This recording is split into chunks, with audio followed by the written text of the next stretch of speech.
పరిశుద్ధారాధన క్రమాన్ని ప్రారంభించుకుందాము.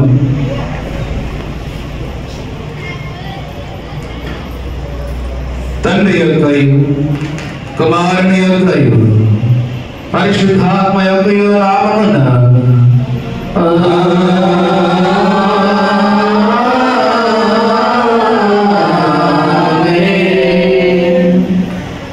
నీ వెలుగును నీ సత్యమును బయలుదేర చేయము. అవి నాకు ప్రవచకులు, అవి నీ పరిశుద్ధ పర్వతములను నీ నివాస స్థలములకు నన్ను తోడుకొనవచ్చును. అప్పుడు నేను దేవుని బలిపీఠమునందు నాకు ఆనంద సంతోషములు కలుగు చేయు. దేవుని ఎదుట చేరదను. దేవా నా దేవా, సితారా వాయించుచు నీకు కృతజ్ఞతాస్తుతులు చెల్లించదను. ప్రభునందు ప్రియులారా, యథార్థ హృదయముతో మన తండ్రైన దేవుని సమీపించి ఆయన ఎదుట మన పాపములు ఒప్పుకొని మన ప్రభువైన యేసు క్రీస్తు పేరిట మనకు క్షమాపణ దయచేయమని వేడుకొందాము. ప్రభువా నామములనే మనకు సహాయము కలుగుచున్నది.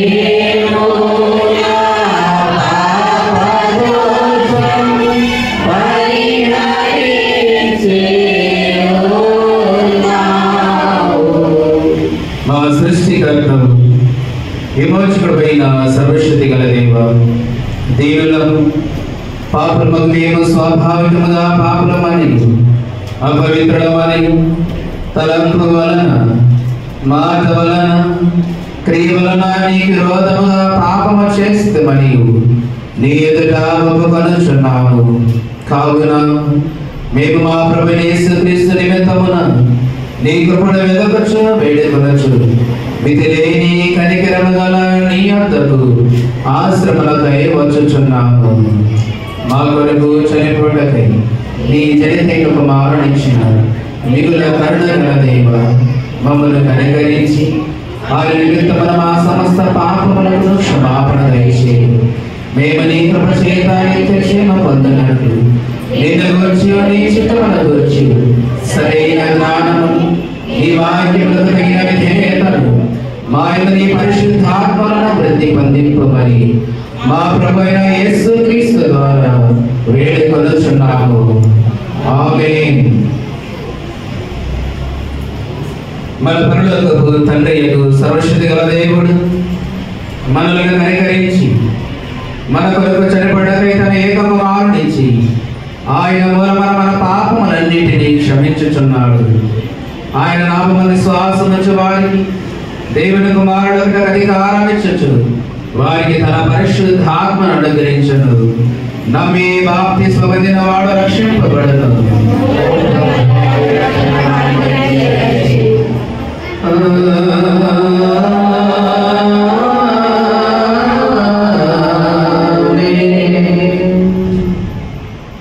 ఈస్టర్ తర్వాతి మొదటి ఆదివారం కొరకు ఏర్పాటు చేయబడిన ప్రారంభ గీతంలో చదువుదాము. ఈస్టర్ తర్వాతి మొదటి ఆదివారం కొరకు ఏర్పాటు చేయబడిన ప్రారంభ గీతంలో చదువుదాము. క్రొత్తగా జన్మించిన శిశువులను కోరి నిర్మలమైన వాక్యములను పాలన అపేక్షించుడి. నా ప్రజలారా ఆలకించుడి, నేను మీకు సంగతి తెలియజేయగలను. ఓ ఇశ్రాయేలు, నీవు నా మాట వినని ఎడల ఎంత మేలు. మనకు బలమైన దేవునికి ఆనందగానము చేయుడి. యాకోబు దేవుని బట్టి ఉత్సాహగానము చేయుడి.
సమేత నడగాక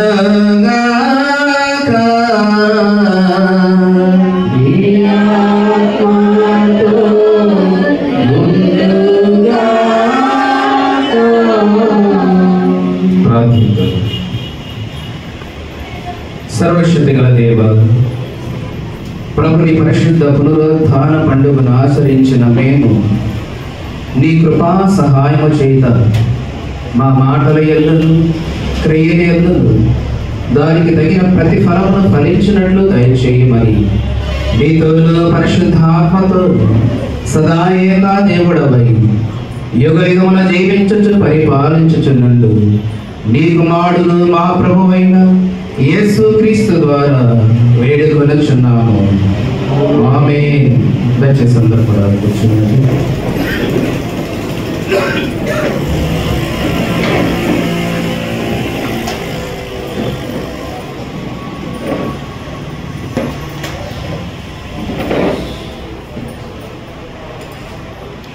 ప్రభునందు ప్రియమైన దేవుని సంగమా ప్రియులారా, ఈస్టర్ తర్వాతి మొదటి ఆదివారం కొరకు ఏర్పాటు చేయబడిన పరిశుద్ధ గ్రంథం నుండి దైవ లేఖన భాగములను చదవగలుగుతాము. మొదటిగా పత్రికా పాఠ్యభాగము, యోహాను గారు రాసిన మొదటి పత్రిక 5వ అధ్యాయము 4 నుండి 12 వచనాల వరకు చదువుకుందాం. యోహాను గారు రాసిన మొదటి పత్రిక 5వ అధ్యాయము 4 నుండి 12 వచనాలు కలిగిన లేఖన భాగములు మన మధ్యలో ఉన్నటువంటి పౌలు శ్రీని గారు పత్రికా పాఠ్య భాగాన్ని చదివిస్తారు.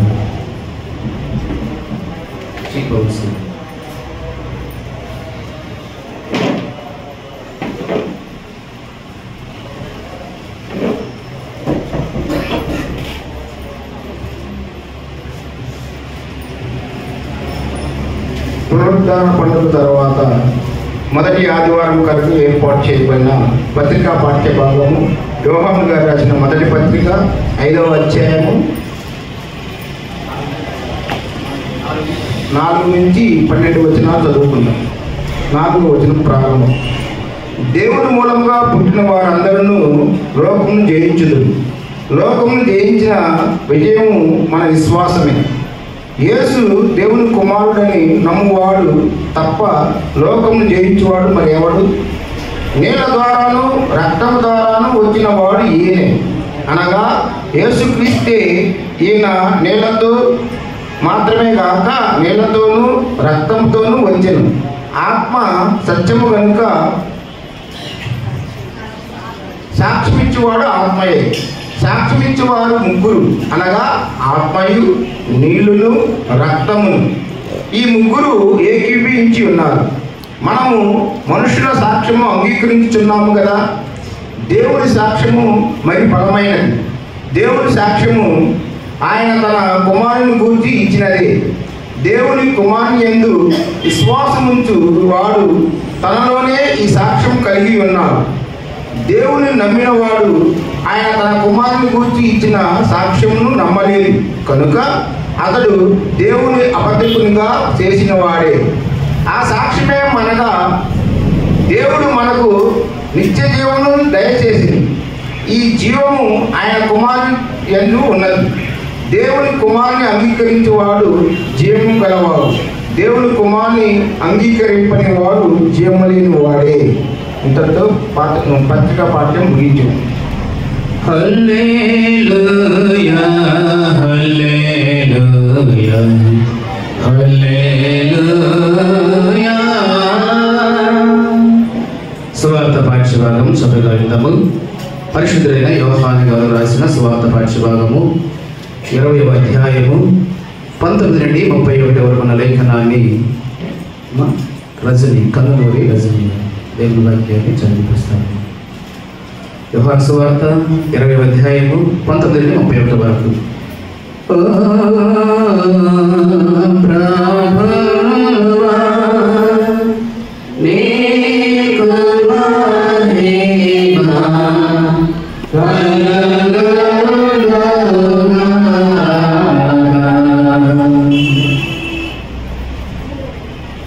ఇదేమో కొరకు ఏర్పాటు చేయబడిన సువార్త పాఠ్యభాగము యోహాను రాసిన సువార్త 20వ అధ్యాయం 19 నుంచి 31 వరకు జరుగుతున్నాం. ఆదివారం సాయంకాలమున శిష్యులు ఎదురులకు భయపడి తాము కూడిన ఇంటి తలుపులు మూసుకొని ఉండగా యేసు వచ్చి మధ్యన నిలిచి నీకు సమాధానం కలుగుగాక అని వారితో చెప్పారు. ఆయన అలాగ చెప్పి వారికి తమ చేతులు పక్కన సోపుగా శిష్యులు ప్రభువును చూసి సంతోషించి అప్పుడు యేసు మరలా మీకు సమాధానము కలుగుగాక, తండ్రి నన్ను పంపిన ప్రకారము నేను మిమ్మల్ని పంపుచున్నానని వారితో చెప్పాను. ఆయన ఈ మాట చెప్పి వారి మీద ఊరి పరిశుద్ధాత్మను పొందుడి. మీరు ఎవరి పాపములు క్షమించరో అవి వారికి క్షమింపబడును, ఎవరి పాపములు మీరు నిలిచి ఉండనిద్దరో అవి నిలిచి ఉండనని వారితో చెప్పాను.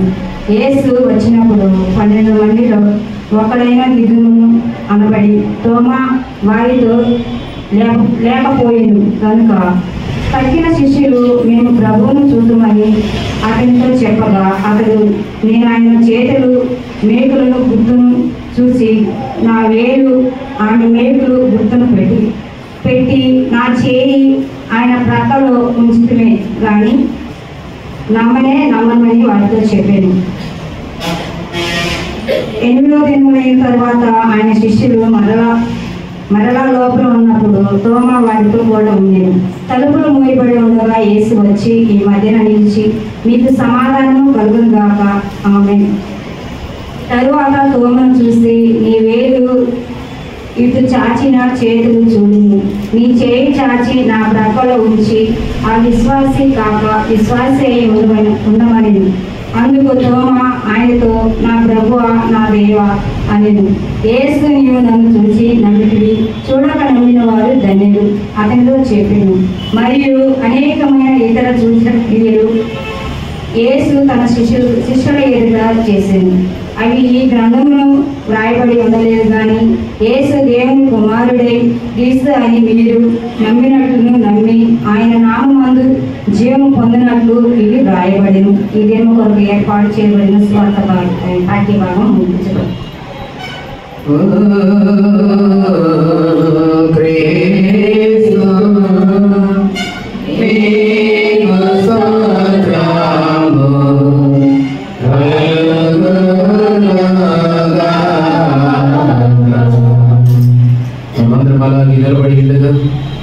అందరూ కలిసి అపోస్తలుల విశ్వాస ప్రమాణంలో కలిసి ఒప్పుకుందాము.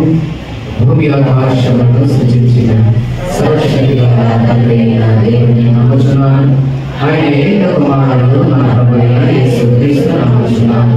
ఈయన పరిశుద్ధాత్మ వలన గర్భమున ధరింపబడి ఆయన అనేక పుట్టి పొందుల అధికారములుగా శ్రమపడి వేయబడి చనిపోయి సమాధి చేయబడని అదృశ్య లోకములను దిగినని చనిపోయిన వారిలో నుండి 3వ దినమున పరలోకమునకి సర్వశక్తి గల తండ్రి దేవుడి కుడి చేతి వైపున కూర్చుని ఉన్నాడని సజీవులను మృతులను తీర్పు చేయడానికి అక్కడ నుంచి వచ్చిన పరిశుద్ధాత్మను నమ్ముచున్నాను.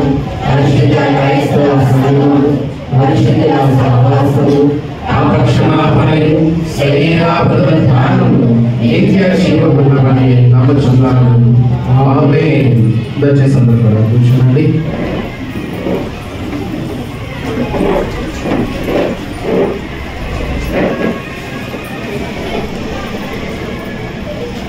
ప్రభునందు ప్రియమైన దేవుని సంగమా ప్రియులారా, ప్రత్యేకమైనటువంటి సమయంలోని చదువుకున్నటువంటి పాఠ్యభాగం నుండి 10 నిమిషాలు మనమందరం కూడా దైవ సందేశాన్ని పరిశీలన చేయలేముందుగా అందరం కలిసి పాట పాడుకొని దేవుని నామాన్ని మహిమపరుచుకుందాము. అందరూ క్రైస్తవ కీర్తన పుస్తకమని 641 ఓ సంకమ సారవంతన 641 కీర్తన ఓ సంకమ సారవంతన పరలోక రాజ్యపు ప్రతిబింబమ అని కీర్తన పాడుకుంటూ దేవుని వాక్యం కదా అందరూ కలిసి పాడదాము.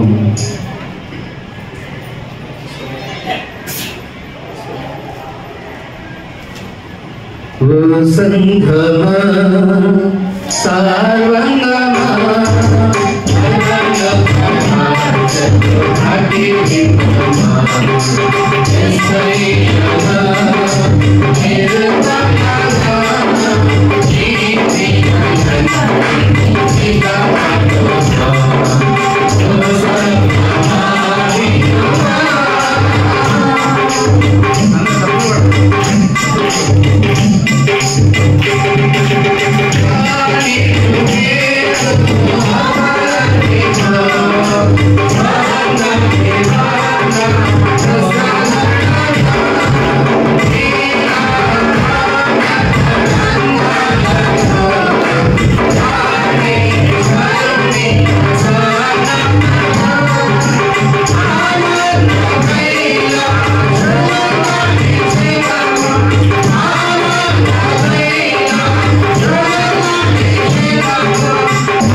కృపా సమాధానములు మీకు కలుగును గాక.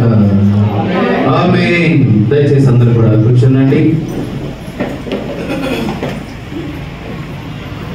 ప్రభునందు ప్రియమైన దేవుని సంగమ ప్రియులారా,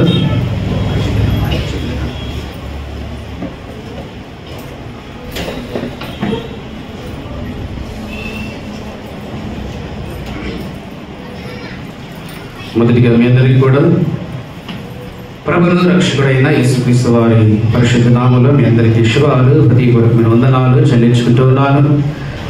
ప్రియులారా, దేవాది దేవుడు మరొకసారి మనం ప్రేమించి తన ఉన్నతమైన మహాకృపను బట్టి పునరుద్ధానము తరువాత మొదటి ఆదివారపు ఆరాధనలో క్రీస్తు వారి యొక్క మరణం గురించి, ఆయన పునరుద్ధానం గురించి మరికొన్ని మాటలు మనమందరం కూడా నేర్చుకోవడం కొరకై తన పిల్లలుగా వాళ్ళందరూ కూడా తండ్రి సిద్ధపరచి వారమంతా కూడా మనకు క్షేమాన్ని, మంచి ఆరోగ్యమును, ఆయుష్ను అనుగ్రహించి తన మహా సంకల్పాన్ని బట్టి మనలను సంగముగా సమూహముగా తన పరిశుద్ధ మందిరములో ప్రవేశింపచేసి తన కుమారుడైనటువంటి యేసుక్రీస్తు ద్వారా దేవుణ్ణి ఆరాధించడానికి, మహిమపరచడానికి మన జీవితాలు ఇచ్చినటువంటి శ్రేష్టమైన సమయాన్ని బట్టి మనమందరము కూడా కన్నతండ్రైనటువంటి దేవునికి హృదయపూర్వకమైన కృతజ్ఞతాస్తుతులు చెల్లించేవారమై ఉన్నాము. ప్రియులారా, మంచిది చక్కగా ఇంతవరకు కూడా పాటల ద్వారా ఆరాధన ద్వారా దేవుని నామాన్ని మహిమపరచున్నాము.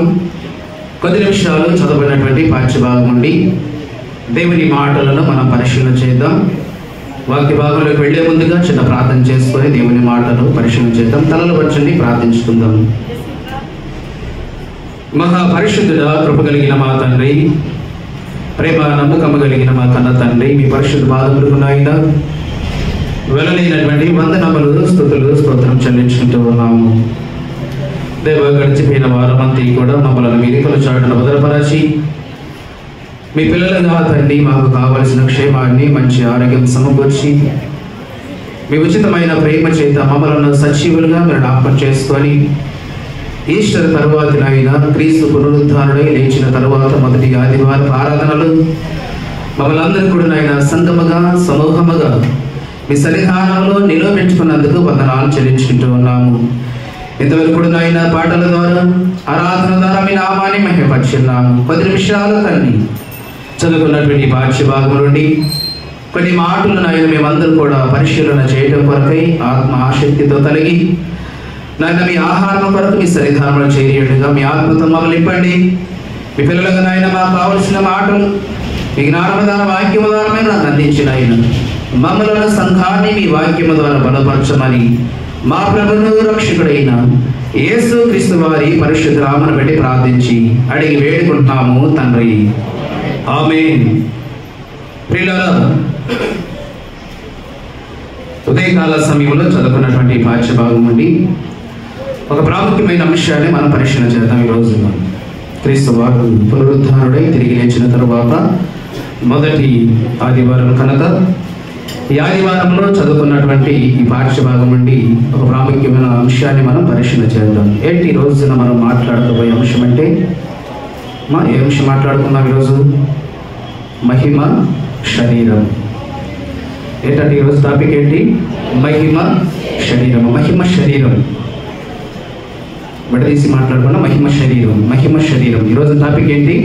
మహిమ శరీరం. ఎందుకు ఈ రోజున ఈ టాపిక్ను అంటే ఈ అంశాన్ని బట్టి మనం మాట్లాడుకోవాల్సినటువంటి అవసరం ఎందుకు ఉన్నదని మనం పరిశీలన చేస్తే ప్రియులారా, యోహాను సువార్త 20వ అధ్యాయము 19 నుంచి 31వ వచనం వరకు యేసుక్రీస్తు వారు శిష్యుల మధ్య జరిగించినటువంటి సందర్భాన్ని మనం జ్ఞాపకం చేసుకోవాలి. ఎందుకంటే శుక్రవారం ఆయన చనిపోయాడు. సాయంకాలం 6 గంటలకు ప్రధాన యాజకులైనటువంటి పిలాతు అధికారాన్ని తీసుకొని శిలువలో మరణించినటువంటి క్రీస్తు ఆ శవాన్ని తీసుకొని వారి సమాధిలో పాతి పెట్టడం జరిగింది. జరిగిన తర్వాత తెల్లవారి విశ్రాంతి దినం. శుక్రవారం చనిపోయాడు, తెల్లవారి శనివారం విశ్రాంతి దినం, యూదులకు విశ్రాంతి దినం కనుక విశ్రాంతి దినం రాకముందే సమాధి చేయాలి శవాన్ని. విశ్రాంతి దిన ఏ కార్యక్రమం జరిపించకూడదు వారి ధర్మశాస్త్రం ప్రకారం. కనుక సాయంకాలానికి వారు ఆ శవాన్ని తీసుకొని వెళ్ళి సమాధిలో పెట్టడం జరిగింది. శనివారం అయిపోయింది. ఆదివారం తెల్లవారుజామున ఆయన ఇంకా చీకటిగా ఉండగానే ఆయన మరణమును జయించి పునరుద్ధానుడై తిరిగి లేచిన సందర్భం మనందరూ కూడా తెలుసు. పోయిన వారం మనం ఈస్టర్ కార్యక్రమాన్ని, పునరుద్ధానపు కార్యక్రమాన్ని మనం జరిగించుకున్నాం. ప్రియులారా, అయితే ఇదంతా కూడా మనకంటే ముందు యేసుక్రీస్తు వారు తన మరణానికి ముందు ఎన్నో పర్యాయములు, ఎన్నో సందర్భాలు మనిషి కుమారుడు అన్ని జనులకు అప్పగించబడతాడు, సిలువ వేయబడతాడు, సమాధి చేయబడతాడు, 3వ దినాన మరణాన్ని జయించి తిరిగి లేస్తారని మత్తయిలో కానీ, మార్కులో కానీ, లూకాలో కానీ, యోహానులో కానీ ఇటువంటి సువార్తలు అన్ని చోట్ల, దాదాపుగా అన్ని చోట్ల ఆయన మరణముల గురించి, శ్రమణ గురించి, పునరుద్ధానం గురించి యేసుక్రీస్తు వారు తన శిష్యులకు, తనను వెంబడించినటువంటి స్త్రీలకు అనేక పర్యాయములు చెప్పినప్పటికీ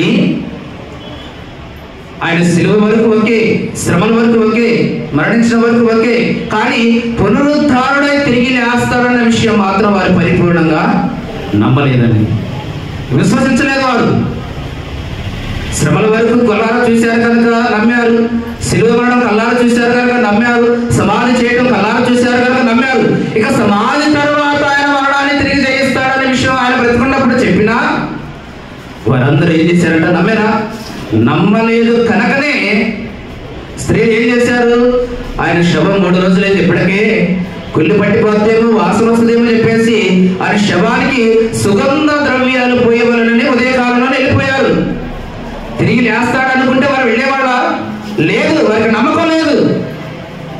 ఏమండి, వారి క్రీస్తు యొక్క పునరుద్ధానాన్ని నమ్మలేదు. వారు ఎన్నోసార్లు చెప్పారు వాళ్ళకి.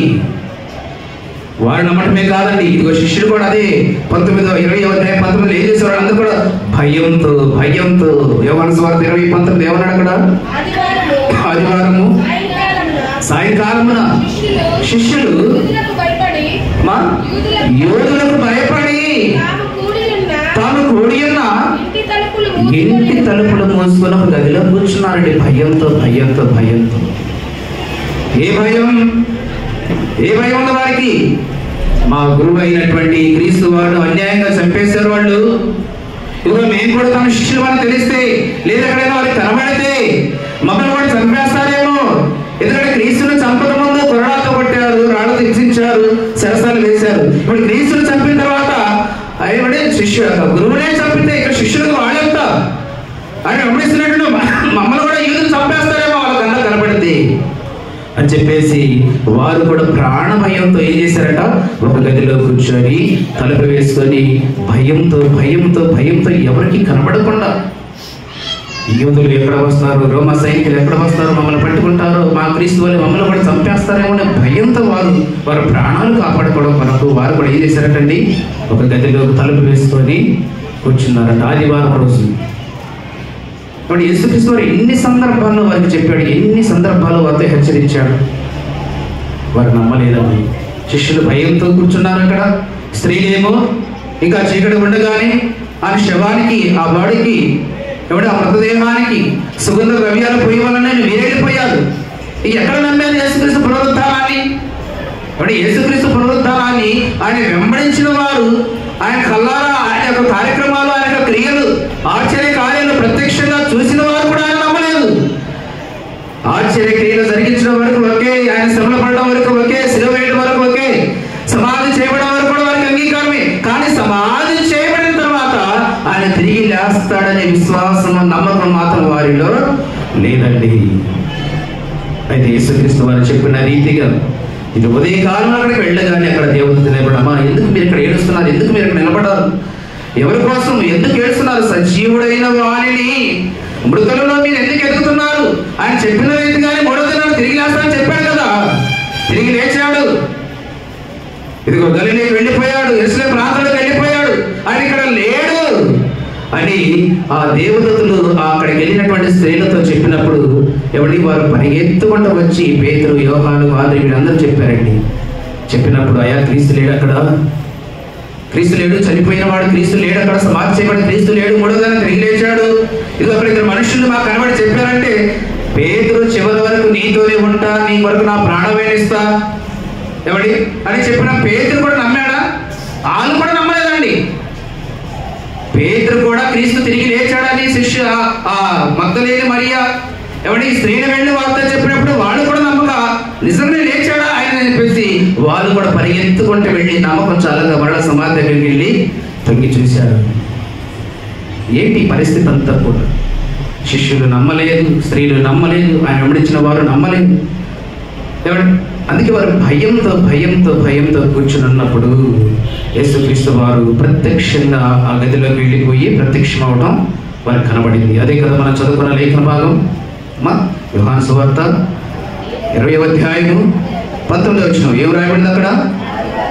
ఆదివారమున సాయంకాలమున శిష్యులు యూదులకు భయపడి తాము కూడిన ఇంటి తలుపులు మోసుకొని ఉండగా యేసు వారి మధ్యను నిలిచి మీకు సమాధానము కలుగునుగా అని వారితో చెప్పాను.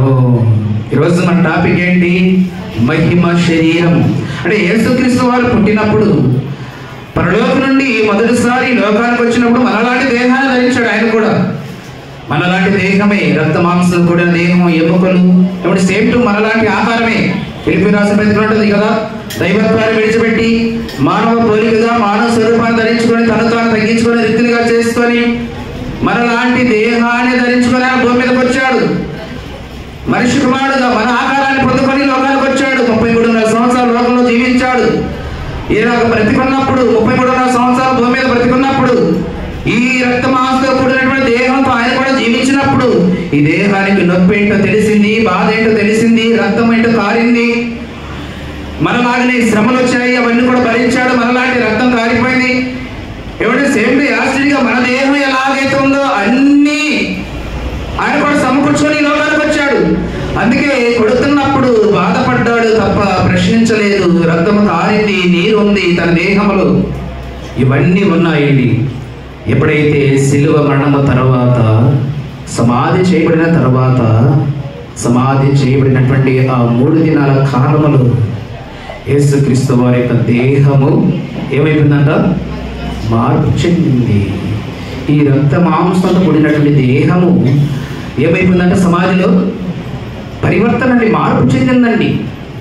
మార్పు చెందింది. 90వ కీర్తన అంటాడు కదా, నరులారా తిరిగి రండి అని చెబుతూ ఆయన మనుషులను మట్టికి మార్చుతున్నాడు. అంటే ఒక క్రియ జరిగింది అక్కడ సమాధిలో. యేసుక్రీస్తు వారి యొక్క దేహము బ్రతికున్నంత వరకు ఎలా ఉంది, శిలువలో ఉన్నంత వరకు ఎలా ఉంది మరి చెప్పాలి మీరు.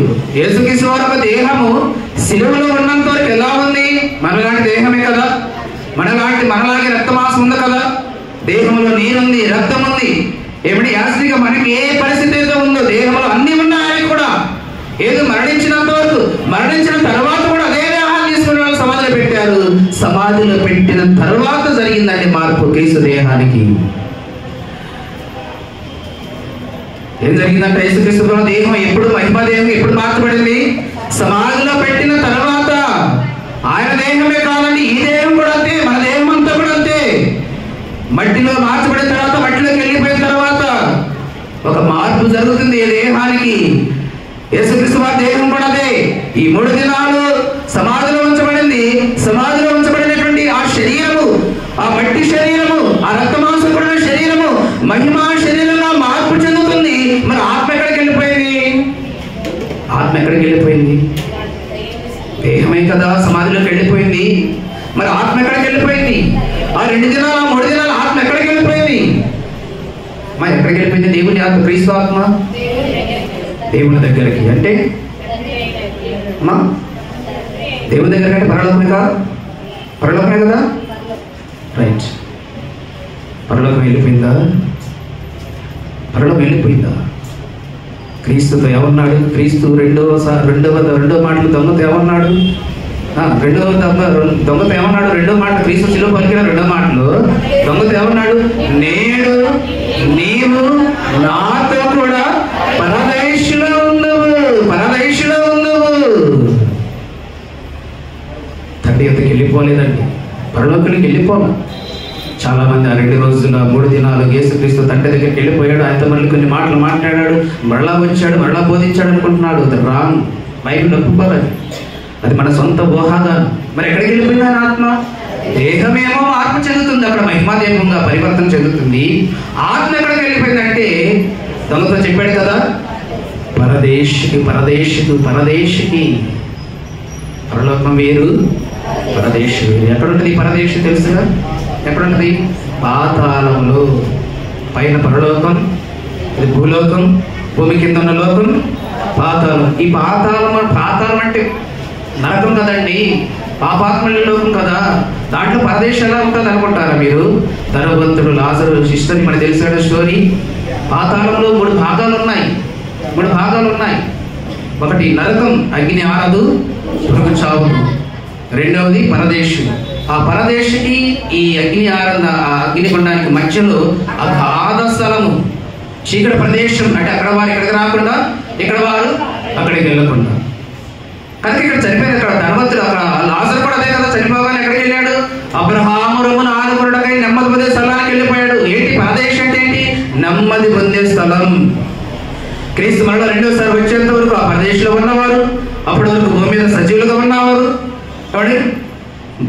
సమాధిలో మృతులైన వారు, వీరందరూ కూడా క్రీస్తు రాకడలో అందరూ బయటకు వచ్చేస్తారు. పరదేశంలో ఉన్నవారు వస్తారు, సజీవులుగా ఉన్నవారు వస్తారు, ఇక్కడ భూమిలో పాతి పెట్టబడిన వారు వస్తారు. కనుక యేసుక్రీస్తు వారు మరణించినటువంటి ఆ 3 దినాలు ఆత్మ తండ్రి ఎదుగు వెళ్ళిపోలేదండి, పరదేశం వెళ్ళిపోయింది. ఎక్కడ స్వార్థ పాటించాడు ఆ 2-3 రోజులు అడిగి? మూడో దినాన మరలా వచ్చి మహిమా దేహంగా మార్చబడినటువంటి ఈ దేహాన్ని ధరించి అప్పుడు బయటకు వచ్చాడు. అప్పుడు మృతుడిగా సజీవుడిగా మృత్యువును జయించి అప్పుడు బయటకు వచ్చాడు. అర్థమైంది మాట. ఆ 3 దినాలు దేవుని క్రీస్తు ఆత్మ పరదేశులకు వెళ్ళిపోయింది. శరీరం ఏమో సమాధిలో మార్పు చెందుతుంది. ఆ 3 దినాల చెప్పిన రీతిగా 3 దినాల పరదేశంలో ఉన్నటువంటి ఆత్మ మరలా వచ్చేసి ఆ దేహాన్ని ధరించుకొని మహిమా దేహాన్ని ధరించుకొని బయటికి రావడం జరిగింది. తండ్రి ఎందుకు వెళ్ళిపోలేదు? ఆయన అంటాడండి, ప్రత్యక్షంగా ఆయన అంటాడు.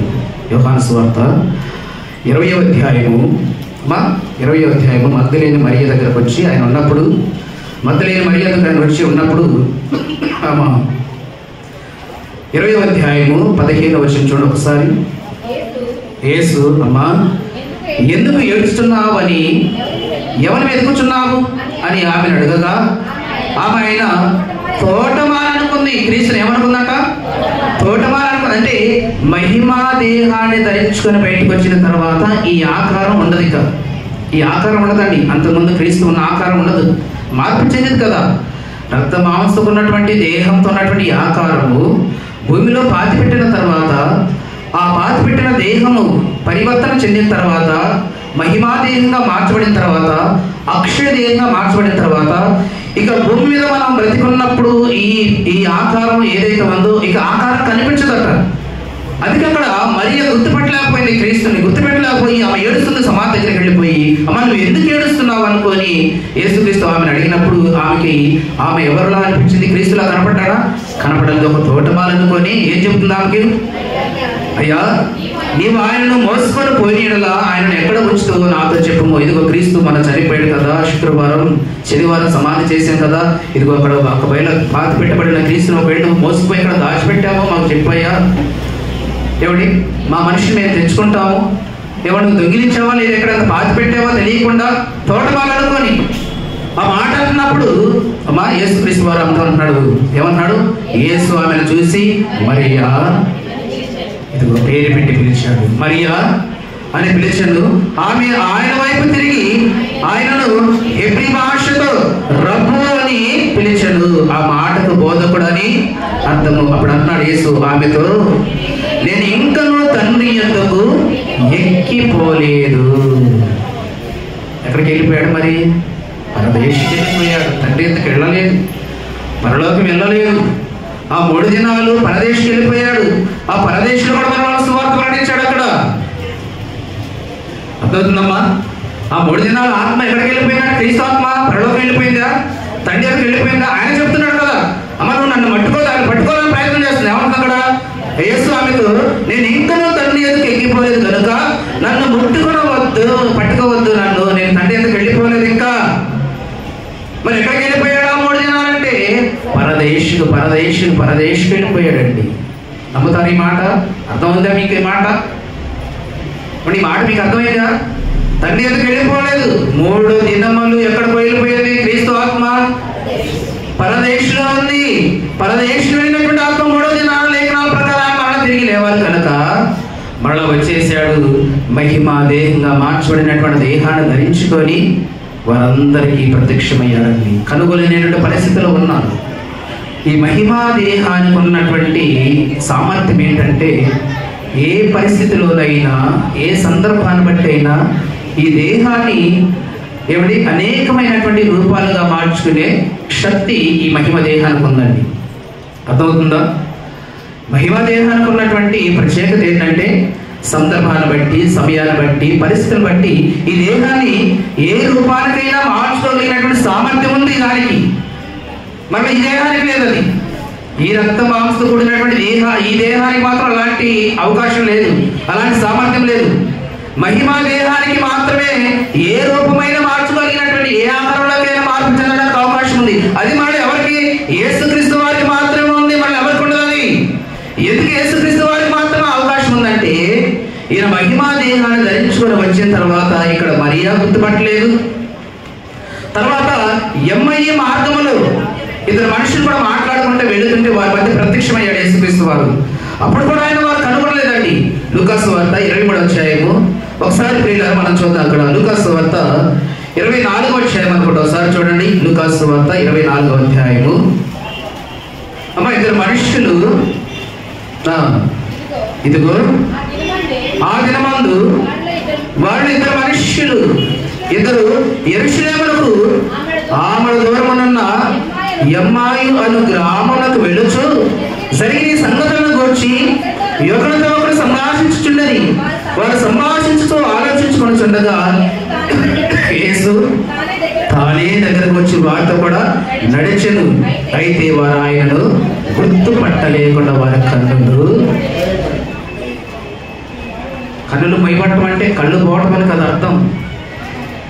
అంటే బ్రతికున్నప్పుడు వాక్యం ద్వారా లేఖనాల ద్వారా హెచ్చరించిన మాటలు వారికి గుర్తు రాలేదు. యేసుక్రీస్తు వారు వారి మధ్య నిలిచినప్పుడు అందుకే వారు ఆయనను క్రీస్తును గుర్తించలేకపోయారు. అలా మాట్లాడుకుంటూ వారిద్దరు ఏం మాట్లాడుకుంటున్నారు? అయ్యో అన్యాయంగా క్రీస్తుని చంపేశారే, మన విమోచన కొరకే కదా ఆయన వచ్చింది, నమ్మకమైన ప్రవక్త కదా, అన్యాయంగా ఆయన మీద నేరాలు మోపి ఆయన చంపేశారే. ఆయన మూడవది ఆయన సమాధి చేయబడ్డాడు, సిలువ వేయబడ్డాడు, సమాధి చేయబడ్డాడు. ఈ రోమా ప్రభుత్వం, యూదా సామ్రాజ్యం, ఈ మత ఈ ప్రధాన యాజకులు చాలా క్రూరమైన వాడు అని క్రీస్తుకు జరిగిన అన్యాయాన్ని గురించి వారిద్దరూ మాట్లాడుకుంటూ వెళ్ళిపోతూ ఉన్నారు. వారు మాట్లాడుకుంటూ వెళ్ళిపోతుండగా వారి మధ్య ఆయన ప్రత్యక్షమై వారు ఆయనతో కూడా నడుస్తూ అప్పుడు వారి మాటలు వింటున్నాడు. అంటే ఏమన్నాడు? అయితే వారు ఆయనను గుర్తుపట్టలేకుండా వారి కన్నులు మొయ్యబడును. ఆయన మీరు నడుచుచు ఒకరితో ఒకరు చెప్పుకొనుచున్న ఈ మాటలు ఏంటి, ఎవరి గురించి మీరు మాట్లాడుకుంటున్నారయ్యా అని అన్నప్పుడు వారు ఏమంటున్నారండి? ఏం చెబుతున్నారు వాళ్ళు? వారిలో క్లెయోప అనువాడు చెప్తున్నాడండి, మేము ఏం మాట్లాడుకుంటున్నామని క్రీస్తు అని వారు గుర్తించలేదు. అప్పుడు యెరూషలేములో బస చేయించండి, ఈ దినంలో అక్కడ జరిగిన సంగతులు నేను ఒకడే ఎరుగవా, నీకు తెలియదా ఈ విషయం? క్రీస్తు అంటారు, నీకు తెలియదా ఈ విషయం అని ఆయన అడిగాను. ఆయన అవి ఏమని వారిని అడిగినప్పుడు వారు నజరేయుడైన యేసును గురించిన సంగతులే, ఆయన దేవుని ఎదుటను ప్రజల ఎదుటను క్రియలలోను వాక్యములను శక్తిగల ప్రవక్త అయ్యుండెను, మన ప్రధాన యాజకులు అధికారులను ఆయన లాగును మరణశిక్షకు అప్పగించి సిలువ వేయించను, నీకు తెలియదా? ఇశ్రాయేలు విమోచింపబోవాడు ఈయనని మేము నిరీక్షించి ఉంటిమి. ఇదిగాక ఈ సంగతులలో జరిగిన నేటికి 3 దినములైన ఈ సంగతులు జరిగి, అయ్యా నీకు తెలియదా? లోకమంతా తెలిసింది కదా ఈ మాట. ఇశ్రాయేలు కొరకు రక్షకుడుగా వచ్చినటువంటి క్రీస్తును, ఇశ్రాయేలు ప్రజల కొరకు విమోచనకర్తకు వచ్చినటువంటి క్రీస్తును అన్యాయంగా చంపారనే విషయం యెరూషలేము అంతా తెలిసింది కదా, నీకొక్కడే తెలియపోవటమే ఈ విషయం. వారిద్దరు మాట్లాడుకున్న సందర్భం అండి అది. నీకొక్కడే తెలియపోవటం వింటాయి ఈ విషయం. యెరూషలేములో చుట్టుపక్కల ప్రాంతాలు అన్ని చోట్ల తెలిసింది, పలానా వ్యక్తిని చంపేశారు, సిలువేశారు, సమాధి చేశారని. నీకు తెలియదా? ఇప్పటికీ 3 దినాలైందా ఆయన చంపేసి. ఎవరితో చెప్తున్నారు ఈ మాటలన్నీ? యేసుక్రీస్తు ప్రభుల వారు. యేసుక్రీస్తు ప్రభుల వారని వారు గుర్తించారా? గుర్తించలేదు. అక్కడ మరియా గుర్తించలేదు, ఇక్కడ ఈ మనుషులు గుర్తించలేదు. మరి క్రీస్తు యొక్క నిరీక్షణ, క్రీస్తు యొక్క సంకల్పం ఏంటండి? తండ్రి యొక్క సంకల్పం ఏంటి? క్రీస్తు ద్వారా వీరందరికీ పునరుద్ధానం అనుగ్రహించాలి, నిత్య జీవానికి నడిపించాలని కదా. ఈ పునరుద్ధానమే లేదని వారు నమ్ముతున్నప్పుడు, చనిపోయిన క్రీస్తు వచ్చాడని వారు విశ్వసించినప్పుడు, ఇక సువార్త ఎక్కడ ఈ ప్రపంచమంతా వ్యాప్తి చెందుద్ది? యేసుక్రీస్తు వారి సువార్త ఎక్కడ విస్తరింప చేస్తుంది? యేసుక్రీస్తు వారి సువార్త లోకమంతా కూడా విస్తరింప చేయాలంటే అన్ని ప్రాంతాలకు, అన్ని గ్రామాలకు, పట్టణాలకు, దేశాలకు యేసుక్రీస్తు వారి యొక్క రాజ్య సువార్త వెళ్ళిపోవాలంటే దానికి మూలం ఏంటి? పునరుద్ధానమే మూలం. ఇక దేని బట్టి నువ్వు సువార్త ప్రకటిస్తావు? క్రీస్తు గురించి నువ్వు దేని గురించి గొప్పగా చెబుతావు? అద్భుతాలు చేస్తాడనా, క్రియలు జరిగిస్తాడనా, స్వస్థపరుస్తాడనా, గుడ్డివాడిని లేపుతాడనా, గుడ్డివాడిని ఇవి కాదు కదా, వీటిని బట్టి కాదు కదా. మరి దేనిని బట్టి క్రీస్తు వారిని ఈ లోకానికి అందించాలంటే మరణము తర్వాత ప్రతి మనిషికి పునరుద్ధానం ఉన్నది, మరొక బ్రతుకున్నది. ఇదే కదండి క్రైస్తవులకి బేసిక్, ఇదే కదండి క్రైస్తవులకు పునాది. ఈ విశ్వాసం మీద కదా క్రీస్తుని లోక పరిచయం చేయాల్సింది. మరి అదే నమ్మలేదు వాళ్ళు. ఎన్నో సందర్భాలు చెప్పినా, ఎన్నో లేఖనాలు చెప్పినా పునరుద్ధారుడై తిరిగి వస్తాడని విషయం వాళ్ళు నమ్మలేదు. ఆయన నమ్మకుండా తన కాలాన్ని ముగించుకొని తండ్రి ఎదుకు వెళ్ళిపోయాడు అనుకోండి, వీళ్ళు ఏం సువార్త ప్రకటిస్తారు శిష్యునిక లోకానికి? ఏమండి, ఏ సువార్త ప్రకటిస్తాడు? అందుకేనండి క్రీస్తు ఆ మహిమా దేహం చెప్పాను కదా, మహిమా దేహం అంటే చావు లేనిది, అంతం లేనిది. అంత మాత్రమే కాదు, ఈ మహిమా దేహాన్ని సందర్భాన్ని బట్టి, పరిస్థితులను బట్టి మార్పు చేసుకునే సామర్థ్యం కూడా క్రీస్తులో ఉంది. అందుకే ఆయన పునరుద్ధారణై తిరిగి లేచి వచ్చిన తర్వాత ఆ దేహంతో ఉన్నప్పుడు మీరు ఎవరు గుర్తుపట్టలేకపోతున్నారు? ఆయన తిరిగి వస్తాడని నమ్మకం లేదు, వచ్చిన తర్వాత కూడా గుర్తుపట్టలేకపోతున్నారు.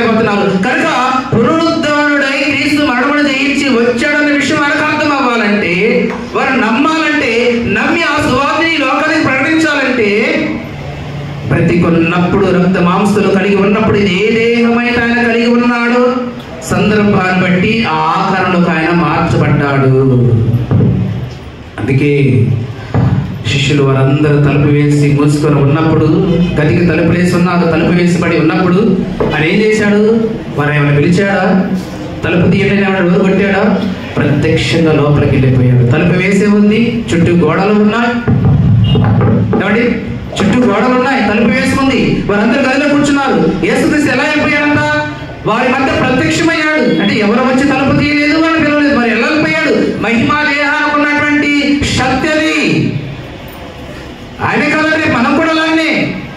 ఇదిగో మనం ఈ దేహంతో ఉన్నాం, బయటకు వెళ్ళాలంటే డోర్ తీయాలి, లోపలికి రావాలంటే డోర్ తీయాలి. ఈ గోడ ఉంది, దీన్ని దాటి మనం ఆవిడకి వెళ్ళాలంటే వెళ్ళగలమా? వెళ్ళలేము. కానీ మహిమా దేహానికి ఉంది ఆ ప్రత్యక్షత, మహిమా దేహానికి ఆ పవర్ ఉంది. అందుకే యేసుక్రీస్తు వారు చనిపోయి తిరిగి లేచి వచ్చిన తర్వాత మహిమా దేహాన్ని ధరించుకున్న తర్వాత వారందరూ గదిలో కూర్చొని ఉండి తలుపు మూసుకొని ఉండగానే తలుపు తీయకుండానే వారిని పిలవకుండానే లోపలికి వెళ్ళిపోయాడు. మహిమా దేహానికి ఏది అడ్డు రాదండి. తన పవర్, తన ప్రత్యక్షత అలాంటిది. అదే అంటున్నాడు కదా అక్కడ, వారందరూ గదిలో కూర్చొని ఉన్నప్పుడు యేసు వచ్చి మధ్యను నిలిచి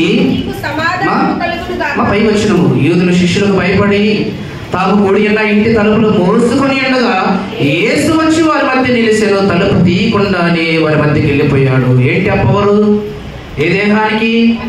మహిమా దేహానికి. అంటే బ్రతికున్నప్పుడు ఆయన దేహంతో అలాంటి కార్యక్రమాలు జరిగించలేదు. రక్తమాంసకుడు దేహం కనుక ఇంట్లోకి వెళ్ళాలన్నా తలుపు దొడ్డియాలి, పిలవాలి. కానీ ఇక్కడ మరణం తర్వాత తన దేహం ఏం జరిగింది? అక్కడ సమాధిలో మార్పు జరిగింది. అక్షయమైన దేహము, క్షయమైనటువంటి దేహము అక్షయతను ధరించింది. ఒక విత్తనాన్ని భూమిలో పాతి పెట్టబడినప్పుడు అది ఎలాగైతే మనకు తెలియనటువంటి ఒక ఆకారాన్ని పొందుకొని భూమి మీదకి వచ్చి ఒక వృక్షంగా ఏర్పడుతుందో, అలాగే సమాధి చేయబడినటువంటి ఆ దేహము మనకు తెలియనటువంటి మరొక ఆకారాన్ని పొందుకొని బయటకు వచ్చింది. వచ్చినటువంటి ఆకారము గదిలోకి వెళ్ళాలంటే తలుపు తీయాల్సిన పని లేదు, ప్రత్యక్షమైపోద్ది. ఏమి అడ్డు రాదు ఆ దేహానికి. అందుకే వారందరూ కూడా భయపడిపోయారు. వారి మధ్య నిలిచి ఉండగానే ఏమన్నారు అక్కడ చూడండి, ఆయన వారి వైపు ఇంటి తలుపులు మూసుకొని ఉండగా యేసు వారి మధ్య నిలిచాను. మళ్ళీ 26 వచనం కూడా అంటాడు. అదే 26 వచనం కూడా ఏమంటాడు? 8 దినములైన తర్వాత ఆయన శిష్యులు మరలా లోపల ఉన్నప్పుడు తోమా వారితో కూడా ఉండేను. తలుపులు మోయబడి ఉండగా యేసు వచ్చి వారి మధ్య నిలిచాను. రక్త మాంసంతో కూడా ఉన్నటువంటి దేహానికి మహిమ దేహానికి ఉన్నటువంటి వ్యత్యాసం. ఈ రక్త మాంసం కూడిన దేహంతో మనం ఎక్కడికి వెళ్ళాలన్నా ఒక దారి ఉండాలి, లేదా డోరు తీసుకొని వెళ్ళాలి. కానీ మార్పు చెందిన తర్వాత ఈ దేహం ఎప్పుడు మార్పు చెందుతుంది? సమాధిలోకి వెళ్ళిపోయిన తర్వాత అండి, భూమిలో పాతి పెట్టబడిన తర్వాత. క్షయమైన ఈ దేహము ఏమి ధరిస్తుందంట? అక్షయతను ధరిస్తుంది. లోపల జరుగుతుంది ఈ కార్యక్రమం అంతా. అది ఎలా జరుగుతుందని నీకు తెలియదు. తెలుసా?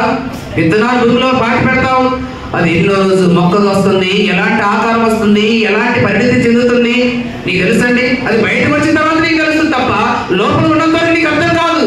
పాతి పెట్టడం నీ బాధ్యత, అలాగే సమాధి చేయబట్టడం నీ బాధ్యత.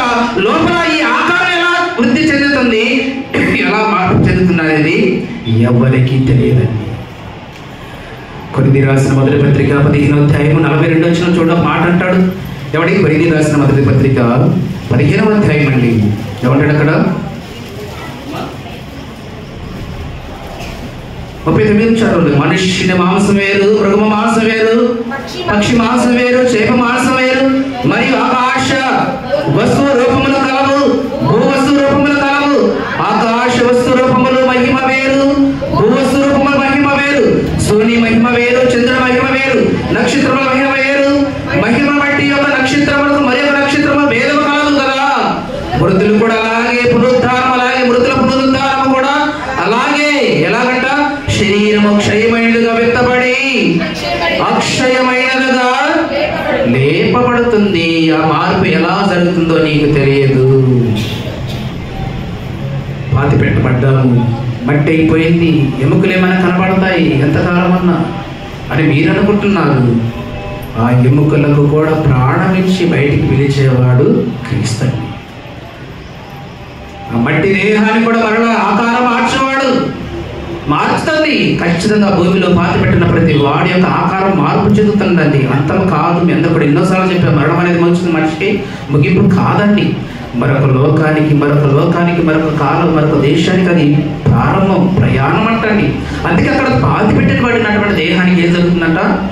మార్పు జరుగుతుంది. మహిమ దేహంగా మార్చబడుతుంది. క్షయమైనదిగా విత్తబడి అక్షయమైనదిగా లేపబడుతుంది. అందుకే క్రీస్తు ఆత్మ 3 దినాలు పరదేశకు వెళ్ళిపోయింది. దేహం ఏమో పరివర్తన చెందింది. మహిమ దేహం ధరించుకుని బయటకు వచ్చింది. వారు గుర్తించలేదు. వారు గుర్తించకుండా మరి ఆయన సువార్తను ఎక్కడ చెప్తారో వాళ్ళు ఏమని చెప్పాలి? వాళ్ళు పునరుద్ధారుడు అవుతాడని తెలిస్తేనే కదా పునరుద్ధారుడు. సువార్త అంటే అదే కదా. సువార్త అంటే అర్థం ఏంటండి? ఆయన శ్రమ, మరణము, పునరుద్ధానం, ఇదే కదా సువార్త అంటే. మరి ఆయన చనిపోయాడని మాత్రం నమ్ముతున్నారు తప్ప తిరిగి బయటకు వచ్చాడని, మరణాన్ని జయించాడని, పునరుద్ధారుడు అయ్యాడనే విషయం వారికి నమ్మట్లేదు. ప్రత్యక్షంగా వారు ముందుకు వెళ్ళిన ఈ మహిమా దేహంతో ఉన్నప్పుడు వారు గుర్తుపట్టలేకపోతున్నారు. ఇక్కడ ఎంఐయు మార్గంలో వెళుతున్న ప్రజలు, మనుషులు కూడా క్రీస్తు గురించి, ఆయన శ్రమల గురించి, ఆయన అన్యాయంగా చెప్పారని, ఇప్పటికే 3 దినాలు అయిందని చెప్పేసి వారు మాట్లాడుకుంటూ క్రీస్తుకు కూడా అదే విషయాన్ని చెప్తున్నారు తప్ప ఆయన తిరిగి వచ్చాడనే విషయాన్ని నమ్మట్లేదు. ఇక్కడ మరియ కూడా ఆయన కనబడిన ఆకారం ఉంటుందని ఆయన నమ్మలేదు. మరి ఎలా ఈ సువార్త ఎలా సమాజానికి వెళ్ళిపోవాలి? ఈ సువార్త లోకంలోకి ఎలా వెళ్ళిపోవాలి? అందుకేనండి ఆయన మహిమ దేహం అంటే అదే కదా. సందర్భాన్ని బట్టి, సమయాన్ని బట్టి మార్పు చెందే అవకాశం ఆయనకు మాత్రమే ఉంది. క్రీస్తు మార్గం ఉందండి. అందుకే అక్కడ తోమాతో అన్నాడు. తోమాతో చెప్పాడు కదా, మీ క్రీస్తుని చూసామన్నప్పుడు వారు ఏమన్నారు? నేను నమ్మను ఆయన్ని. ఏమన్నాడు అక్కడ తోమా? ఏమండి 8 దినములు అయిన తర్వాత పై వచ్చి చూడు, అక్కడ ఏమంటాడు? యేసు వచ్చినప్పుడు 12 మందిలో ఒకడైన దిదుమానబడిన తోమా వాళ్ళు లేకపోయినా కనుక తగ్గిన శిష్యులు నేను ప్రభువును చూసి ఇదేమని వారితో అతనితో చెప్పగా, అతడు నేను ఆయనను చేతులతో మేకుల గుర్తులను చూసి నా వ్రేలు ఆ మేకుల గుర్తులతో పెట్టి నా చేయి ఆయన పక్కలో ఉంచితేనే కానీ నమ్మను అన్నాడు. అక్కడ తోమాను నమ్మించాలి, శిష్యులు నమ్మించాలి. నిజంగా క్రీస్తు తిరిగి వచ్చాడని వారు నమ్మితేనే కదా సువార్త ప్రకటించేది. ఆయన పునరుద్ధారుడు అయి తిరిగి వచ్చాడని నమ్మితేనే వారు ప్రకటించేది. అలా నమ్మాలంటే ఈ మహిమ దేహం అంటే సమాధిలో చేయబడినప్పుడు ఆ దేహంతా మారిపోయింది కదండి. ఏ గాయాలు ఉండవు, బల్యంలో ప్రక్కపోటు ఉండదు, రక్తమాంసం ఏముండదు కదా, మార్పు చెందింది కదా. మహిమ దేహంగా బయటకు వచ్చాడు కదా. ఈ మహిమా దేహంగా బయటకు వచ్చిన తర్వాత ఆయన చేతికి గాయాలుండవు, కాళ్ళకు గాయాలుండవు, ప్రక్కలో బల్యం పోటు ఉండదు. మరి ఇవి లేకుండా వారు నమ్ముతున్నారంటే నమ్ముతున్నాడు తోమా? నమ్మట్లేదు. మరి ఆయన నమ్మకుండా పునరుద్ధారాన్ని నమ్మకుండా ఉంటే ఈ సువార్త ఎలా ప్రకటిస్తాడు ఆయన? ఈ సువార్తను సమాజానికి ఎలా తీసుకెళ్తారు శిష్యులు? కనుక వారిని నమ్మించడం కొరకై, శిష్యులను నమ్మించడం కొరకై మహిమ దేహముగా ఉన్నటువంటి క్రీస్తు మరలా వారు పూర్వమందు చూసినటువంటి ఆకారంలోకి మార్పు చెందాడు. నేను మొదలో చెప్పాను, మహిమా దేహం అంటే సందర్భాన్ని బట్టి, సమయాన్ని బట్టి పరివర్తన చేసుకోవడానికి, మార్పు చేర్చుకోవడానికి అవకాశం ఒక క్రీస్తుకు మాత్రమే ఉంది. మరలా మనకు లేదు. ఒకవేళ మనం అలాగే మహిమా దేహాన్ని ధరించుకొని బయటకు వస్తే క్షణకాలంలో ఎక్కడికి వెళ్ళిపోతాం? పరలోకానికి వెళ్ళిపోతాం. ఇక క్రీస్తు వచ్చినప్పుడు పరలోకానికి వెళ్ళిపోతాం. మనం మరల మన దేహంలోకి వచ్చి వాడిని నమ్మించాల్సిన అవసరం లేదు. క్రీస్తుకుంది అవసరం. ఎందుకంటే పరలోకానికి వెళ్ళిపోతాడు. తండ్రి ఎదుటికి వెళ్ళిపోయిన తర్వాత ఆయన శ్రమ, మరణము, పునరుద్ధానము ఖచ్చితంగా బ్రతికి వచ్చాడు, మరణాన్ని జయించాడనే సువార్త వారు సమాజానికి అందించాలంటే ఈయన నిజంగానే మరణమును జయించి బయటికి వచ్చాడని శిష్యులు నమ్మాలి. అలా శిష్యులు నమ్మాలంటే ఈ మహిమ దేహంతో ఉంటే వారికి అర్థం కావట్లేదు కనుక మరణ వారు వెంబడించినప్పుడు మామూలుగా చనిపోకముందు ఏ దేహంతో ఉండి శిష్యులను వెంబడించారో ఆ దేహంలో ఆయన పరివర్తన చెందాడు. అందుకే మరణము తర్వాత సమాధి నుండి వచ్చిన తర్వాత కూడా ఆయన గాయాలు ఆయనకు చూపించాడు, తన పల్లెకు బ్రక్కబోటు చూపించాడు, కాలంలో ఉన్న గుర్తులు ఆయనకు చూపించాడండి. అవి తోమా ఏలి పెట్టి చూసి నిజంగానే నా కళ్ళారు చూశాను ఆయన మేకుతో కొడుతున్నప్పుడు, నా కళ్ళారు చూశాను ఆయన పల్లెతో కొడుతున్నప్పుడు, ఇదిగో ఈ గాయాలు ఆయనవే, ఖచ్చితంగా ఆయన క్రీస్తే అని నమ్మడం కొరకు ఆయన మరొక ఆకారాలకు మార్పు చెందాడండి.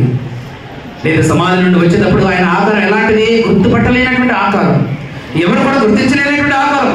వాడు నమ్మించడం కొరకై మరలా ఆయన ఆయా సందర్భాలు బట్టి మార్పు చెందాడు. ఇక్కడ తోమా నమ్మడం కొరకు ఏం చేశాడు? ఆయన సిలువలో వేయబడినటువంటి తన గుర్తులు ఆయనకు చూపించాడు. అంటే మరలా మామూలు ఆకారంలోకి వెళ్ళిపోయాడు. అర్థమైందా? మామూలు ఆకారంలోకి వెళ్ళిపోయాడు.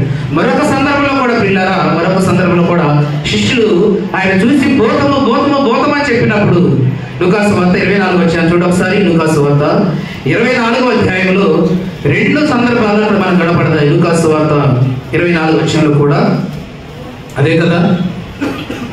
ఈ మార్గంలో వారు నడుచుకుంటూ వెళుతూ ఎవడే కొంతమంది శిష్యులు కూడా మాకు వచ్చి చెప్పారు. ఇవన్నీ కూడా యేసుక్రీస్తు గురించి వారు మాట్లాడుకుంటూ వారు ఇద్దరు వెళుతున్నారు, వాళ్ళతో పాటు క్రీస్తు కూడా వెళుతున్నారు. ఇవన్నీ కూడా క్రీస్తుని గురించే చెబుతున్నాడు అనే విషయం వారికి అర్థం కావట్లేదు.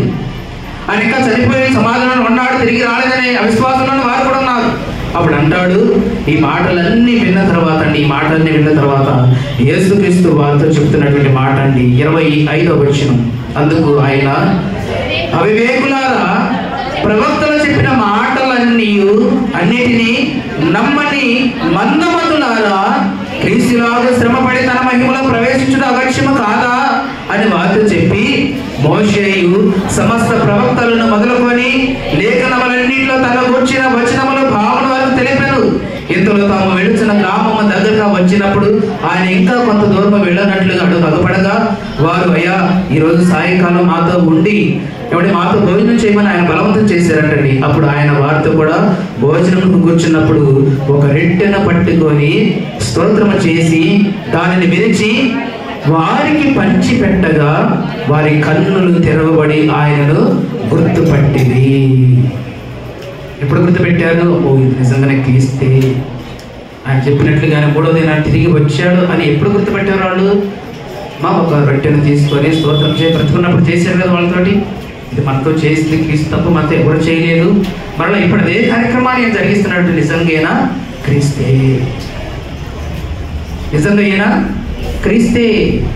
నిజంగా బ్రతికొచ్చాడు, 3వ దినాన్ని తిరిగి లేచాడు అని చెప్పినట్లుగా వచ్చాడు. అప్పటి వరకు నమ్మలేదు కదండి. వారు నమ్మటం వల్లే బ్రతికున్నప్పుడు ఏ కార్యక్రమాలు అయితే వారి మధ్య జరిగించాడో ఆ కార్యక్రమాల్లోకి, ఆకారంలోకి, ఆ రూపంలోకి ఆయన మార్పు చెందటం అనేది జరిగింది. అక్కడ తోమా నమ్మలేదు కనుక మరలా శిలువలో వేయబడినప్పుడు ఏ గాయాలు అయితే ఉన్నవో, ఏ ప్రక్కలో ఏ బల్లెపు పోటు అయితే ఉన్నదో, ఇవన్నీ కూడా మరలా వారికి కనబడి వారు నమ్మనట్లు ఆకారంలోకి మార్పు చెందాడు. ఇక్కడ వీరు కూడా నమ్మనట్లు బ్రతికున్నప్పుడు వారితో చేసినటువంటి కార్యక్రమాన్ని వెంటనే పట్టుకొని స్తోత్రం చేసి వారికి చివరి ఇది చేశారు కదా. ఇది నిజంగా క్రీస్తు చనిపోయే ముందు మనతో చేసిన కార్యక్రమం ఇదే కదా, అలా మనతో ఎవరు చేయలేదు కదా. నిజంగా ఆ కార్యక్రమాన్ని మరలా మన పట్ల జరిగిస్తున్నాడంటే ఈయన ఖచ్చితంగా క్రీస్తే, చనిపోయి తిరిగి వచ్చాడు. వాడు నమ్మడం వరకు ఈ కార్యక్రమం జరిగించాడండి. ఇంకా అది మాత్రమే కాదండి, ఇంకా అదంతా కూడా జరిగిన తర్వాత వాళ్ళు కన్నులు తెరవబడి వాళ్ళు గుర్తుపెట్టడి. అంతగా ఆయన వారికి అదృశ్యుడైపోయి ఇంకా కనబడలేదు. మరలా కొన్ని రోజుల తర్వాత మరలా 36వ వచనంలో వారిలాగా మాట్లాడుకుంటాం, ఆయన వారి మధ్య నిలిచి మీకు సమాధాన వార్త నేను.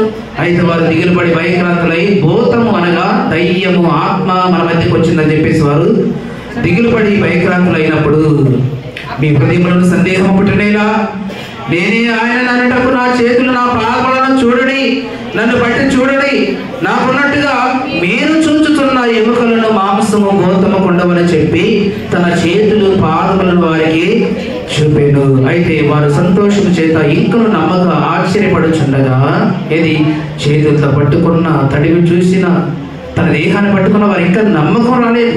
నిజంగా ఈయన క్రీస్తేనా, వీడ దెయ్యమై వచ్చాడేమో, భూతమై వచ్చాడేమో అని వారి భ్రమలో ఉన్నప్పుడు ఆయన అవుతుంటున్నాడు, అయ్యా, భూతానికి దయ్యానికి నాకున్నట్టు ఈ మాంసం ఉండదు, ఈ ఎముకలు ఉండదు, ఈ శరీరం ఉండదు. నన్ను పట్టుకొని కావాలని చూడండి, నా చేతులు చూడు, నా పాదములు పట్టుకొని చూడు, నా దేహాన్ని పట్టుకొని చూడు. దయ్యానికైతే ఇలా ఉండదు, భూతముకు దయ్యానికైతే ఇలా ఉండదు. ఆకారం ఉండదంటే దయ్యానికి ఏముండదంట? ఆకారం ఉండదంట. ఆకారం ఉండదని దయ్యానికి యేసుక్రీస్తు వారు చెబితే మన వాళ్ళు ఏమంటారు? తెల్ల చీర కట్టుకుంది, ఎంటికలు వెనక వేసుకుంది, పాదాలు వెనక తిరిగి ఉన్నాయి, చేతులు ముందుకు సాపుంది, నాలుగు ఎంత పడుకుంది, ఇదిగో చెట్టు మీద కూర్చుంది, పిలుస్తుంది, నాకు కనపడింది దయ్యం. చెప్తారా చెప్పరా? దయ్యం నాకు కనపడిందండి రాత్రి. ఎలా ఉందమ్మా, ఎలా ఉన్నాయి? తెల్ల చీర కట్టుకుందండి, వెంటికలన్నీ ముందుకు వేసుకుందండి, పాదాలు వెనక్కి తిరుగున్నాయండి. కచ్చలు పట్టి వేసుకుని గల్లు తిరుగుతున్నాయి. మరి ఇక్కడ యేసుక్రీస్తు ఏమంటున్నాడు? దయ్యానికి ఏమనమంటున్నాడు? ఎముకలు ఉండవు, మాంసం ఉండదు, శరీరం ఉండదు. అంటే యేసుక్రీస్తు కంటే మీకు బాగా తెలుసా దయ్యానికి ఏముంటాయో? యేసుక్రీస్తు కంటే మీకు బాగా తెలుసు జ్ఞానం. ఆయన ఏముండమని చెబుతుంటే అసలు మన వాళ్ళు ఎంత ఒక రైటర్లాగా రాసి పెట్టేస్తారు అక్కడ. మీకు అలా ఆ ఆలోచన ఎందుకు వచ్చి సినిమాలో చూసి వచ్చింది దయ్యం ఇలా ఉంటుందని సినిమా వాళ్ళు చూపించారు. సినిమా మూవీస్లో సినిమా వాళ్ళు చూపించారు దయ్యం ఇలా ఉంటుందని. అది చూసి చూసి చూసి నిజంగానే దయ్యం ఇలా ఉంటుందని మరి మీకు మైండ్లో ఫిక్స్ అయిపోయి అక్కడ శిష్యులు ఒక భూతం వచ్చిందని చెప్పేసి అన్నప్పుడు యేసుక్రీస్తు భయపడద్దు, కలవరపడద్దు, నేను భూతాన్ని కాదు, కావాలని నా చేయి పట్టుకోండి, నా పాదాలు పట్టుకోండి, నా శరీరం తాకండి. భూతానికి ఏముండవంట? మాంసం ఉండదు, ఎముకలు ఉండవు, శరీరం ఉండదు. మాంసం ఎముకలు శరీరం లేకుండా కనబడే ఆకారం నీకు ఏమైనా ఏం కనపడదు. అప్పుడు అన్నాడు ఆయన, ఇగో భూతములకు నాకున్నట్టు చేతులు కాళ్ళు అని చెప్పేసి ఇంకా మీకు నమ్మట్లేదా? అయితే అని చెప్పేసి ఎవడాడు ఒక చేప తీసుకొచ్చారట వాళ్ళని. వారు ఇంకను అయితే వారి సంతోషం చేత ఇంకను నమ్మక ఆశ్చర్యపడుచుండగా ఆయన ఇక్కడ మీ అంతా ఏమైనా ఆహారం కలదని వారు అడిగిన. వారు కాల్చిన చేప మొక్కను ఆయనకి ఇచ్చి ఆయన దాన్ని తీసుకొని వారి ఎదుటే భుజించాడు. ఇవన్నీ కూడా యేసుక్రీస్తు వారు ఎందుకు జరిగించవలసి వచ్చిందంటే ఆయన పునరుద్ధానుడే ఖచ్చితంగా వచ్చాడనే విషయం మీరు నమ్మాలి, నమ్మిన సువార్తను సమాజానికి చెప్పాలి. అందుకే ఆయన ఆ మహిమా దేహంలో కాలాన్ని బట్టి, సమయాన్ని బట్టి, సందర్భాన్ని బట్టి అలా పరివర్తన చేసుకున్నాడు, మార్పు చెందాడు. లేకపోతే అసలు ముట్టుకోవడానికి కూడా అవకాశం ఉండదు. మరీ అన్నాడు కదా, నువ్వు నన్ను ఇంకా ముట్టుకోవద్దు, నేను తండ్రి పోలేదు, ఈ దేహం మాంసంతో ఉండేది ఏం కాదు కనుక నువ్వు నన్ను ముట్టుకోవద్దు అని చెప్పాడు. మరి వీళ్ళు ఏదైతే ఈ కార్యక్రమాలు జరిగించాడంటే వీళ్ళు నమ్మట్లేదండి. వీళ్ళే భయంతో తలిపేసుకుని కూర్చున్నారు. వాళ్ళేమో క్రీస్తు వారి మధ్య ప్రత్యక్షంగా వారి మధ్య ఉన్నవారు ఆయన గురించి గుర్తించి ఆయన గురించి మాట్లాడుకుంటూ వెళ్ళిపోతున్నారు. పేతురు వీళ్ళేమో చివరి నీ ప్రాణం నా ప్రాణమే నీ వరకు పెడతామని చెప్పినటువంటి పేతురు కూడా నమ్మకుండా సమాధి దగ్గర పరిగెత్తికెళ్ళి తొంగి చూశాడు. వీళ్ళ ద్వారా కదా సర్వస్థాపన జరగాల్సింది, వీళ్ళ ద్వారా కదా క్రీస్తు యొక్క రాజ్యం ఇక్కడ ఏర్పడాల్సింది. మరి ఏర్పాటు చేయవలసినటువంటి వీరే క్రీస్తు పునరుద్ధానాన్ని నమ్మకపోతే ఈ సమాజానికి ఏ సువార్త ప్రకటిస్తారు? అందుకొరకే ఆయన మహిమా దేహంలో ఉండి కూడా సందర్భాన్ని బట్టి, కాలాన్ని బట్టి ఏం జరిగింది అక్కడ మార్పు చేస్తున్నాడు తన దేహాన్ని. మరలా ఆప్షన్, అధికారం మనకు లేదు. మనం రెప్పపాట్లు వెళ్ళిపోతామండి. పోతే పరలోకం పోవాలి, అయితే పాతాలను ఎటో ఒక చోట వెళ్ళిపోవాలి తప్ప మనం ఆకారం మార్చుకొని సువార్త పడించి వీళ్ళు నమ్మించాలని పని మనకు లేదు. ఆయనకుంది. ఆయన కొంత కనుకనే ఈ ఆకారంలో పరివర్తన చెందాడు. మరి ఆయనకు ఉన్నటువంటి ఆకారము, ఈ మహిమా దేహము ఆయన నమ్మినటువంటి మనకు కూడా ఇస్తాడంటే ఖచ్చితంగా మనకు కూడా ఇవ్వబడుతుంది. అదే మొదటి పత్రిక యోహాను రాసినది కొరింథీ రాసిన మొదటి పత్రికలో ముగించుకున్న ప్రియులారా, కొరింథీ రాసిన మొదటి పత్రికలోని 50 వచనం ఏమంటాడు చూడు. 50 వచనం, సహోదరులారా నేను చెప్పినది ఏమనగా రక్త మాంసము దేవుని రాజ్యమును స్వతంత్రించుకున్న నేరు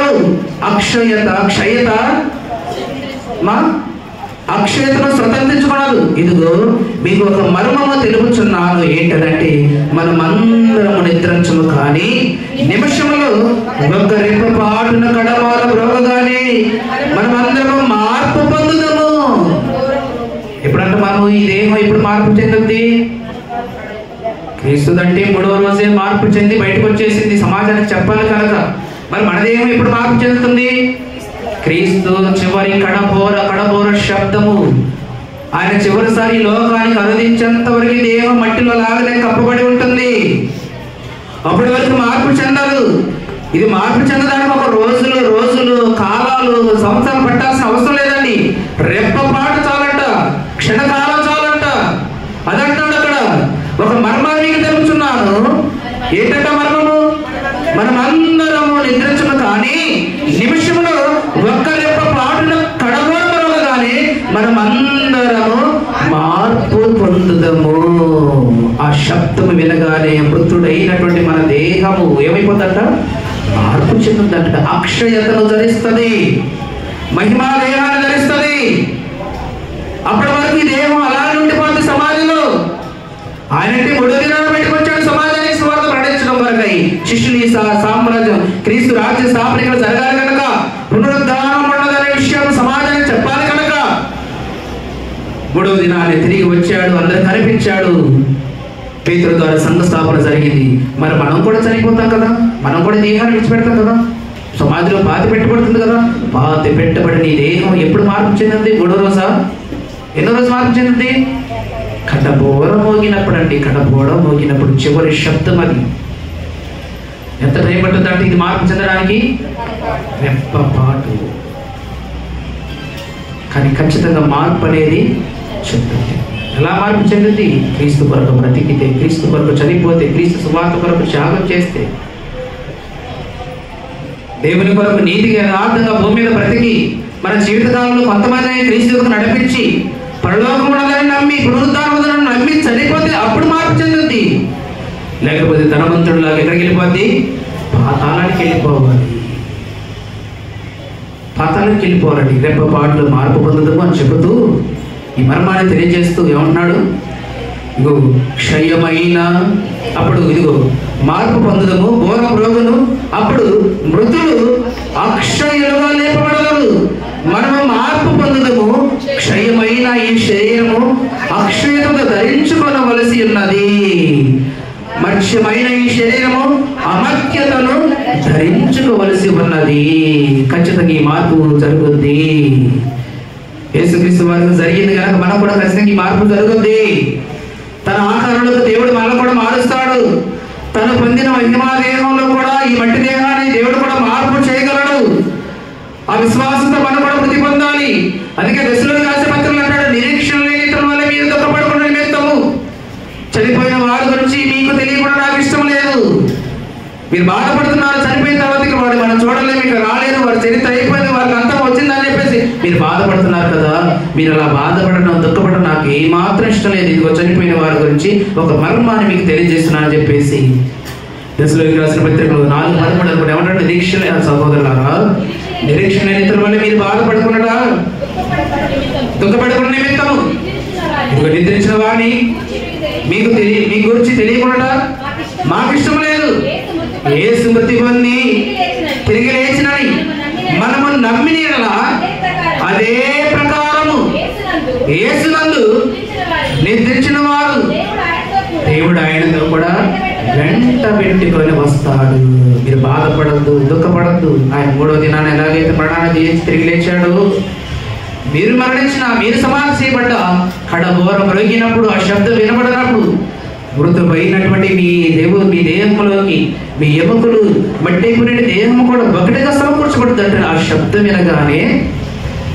వినగానే ఇదిగో మట్టి అయిపోయిన సూక్ష్మకణ, అంటే కంటికి కనిపించినటువంటి ఆకారంలోకి వెళ్ళిపోయినటువంటి దేహము ఆ బోర శబ్దం వినగానే ఏమైపోతుందంట?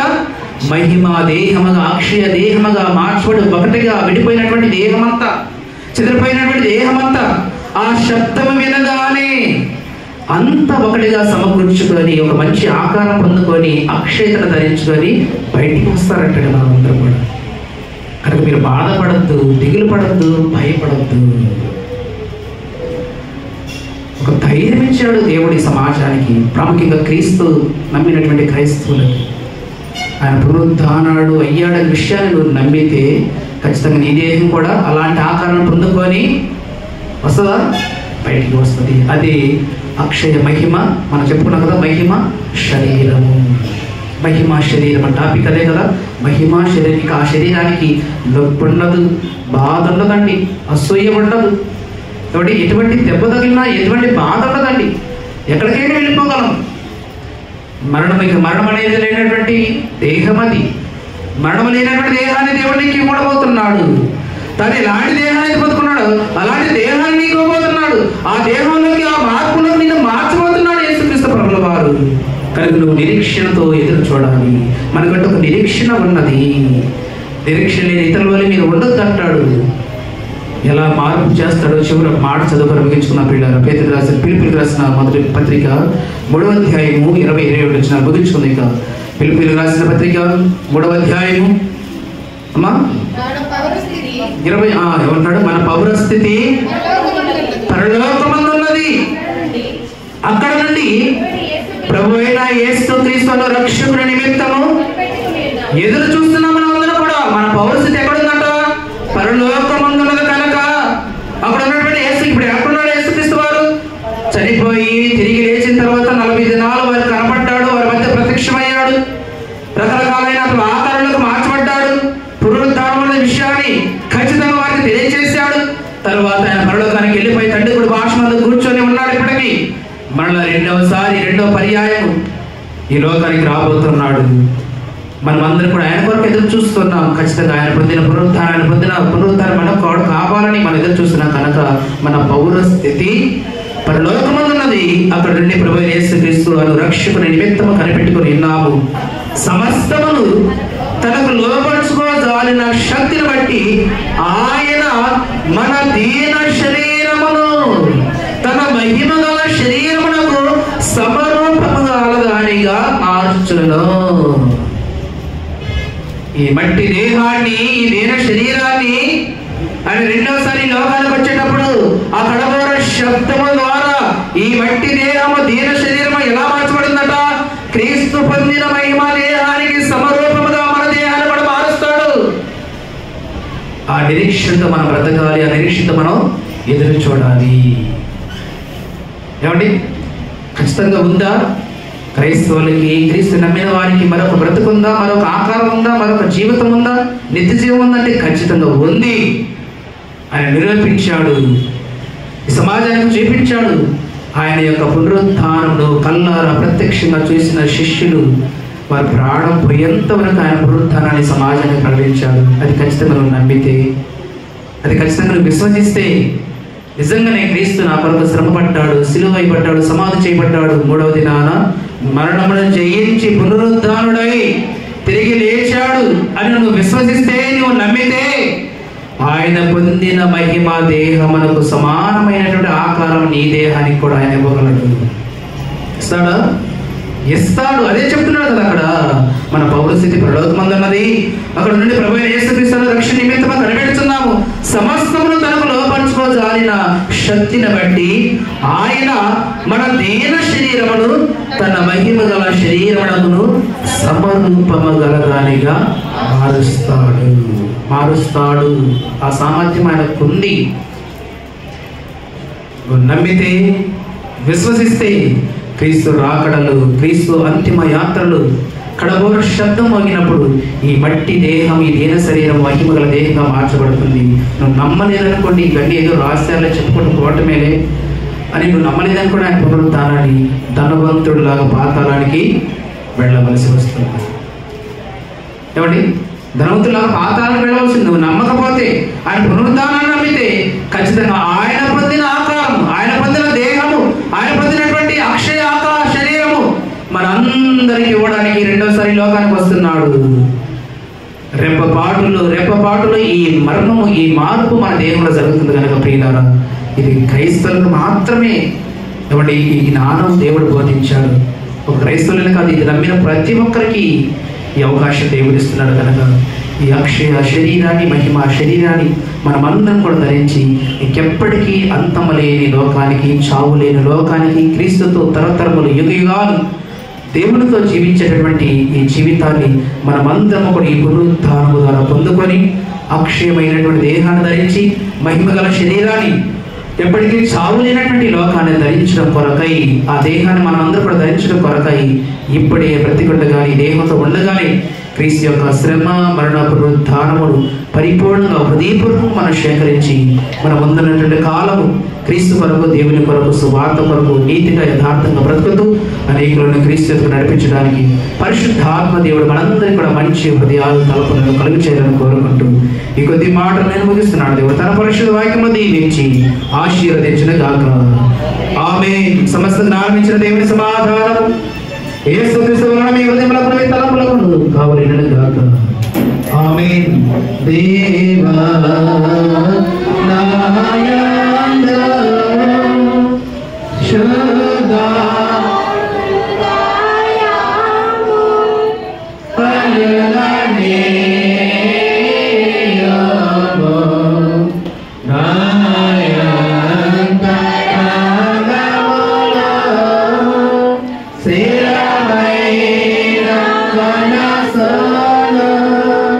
Anamula Bode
సమయంలోని మొక్కబడి కానుకున్న వారు కృతజ్ఞత కానుకున్న దయచేసి ముందుకు వచ్చి ప్రార్థించుకుందాము. మా త్వరగా రండి. మొక్కబడి కానుకున్న వారు కృతజ్ఞత కానుకున్న వారు దయచేసి ముందుకు వచ్చి ప్రార్థించుకుందాం. రండి, ప్రార్థన చేసుకున్నా. త్వరగా రండమ్మా. మొక్కబడి కానుకలు కృతజ్ఞత కానుకున్న వారు దయచేసి ముందుకు వచ్చి ప్రార్థన చేసుకుందాం.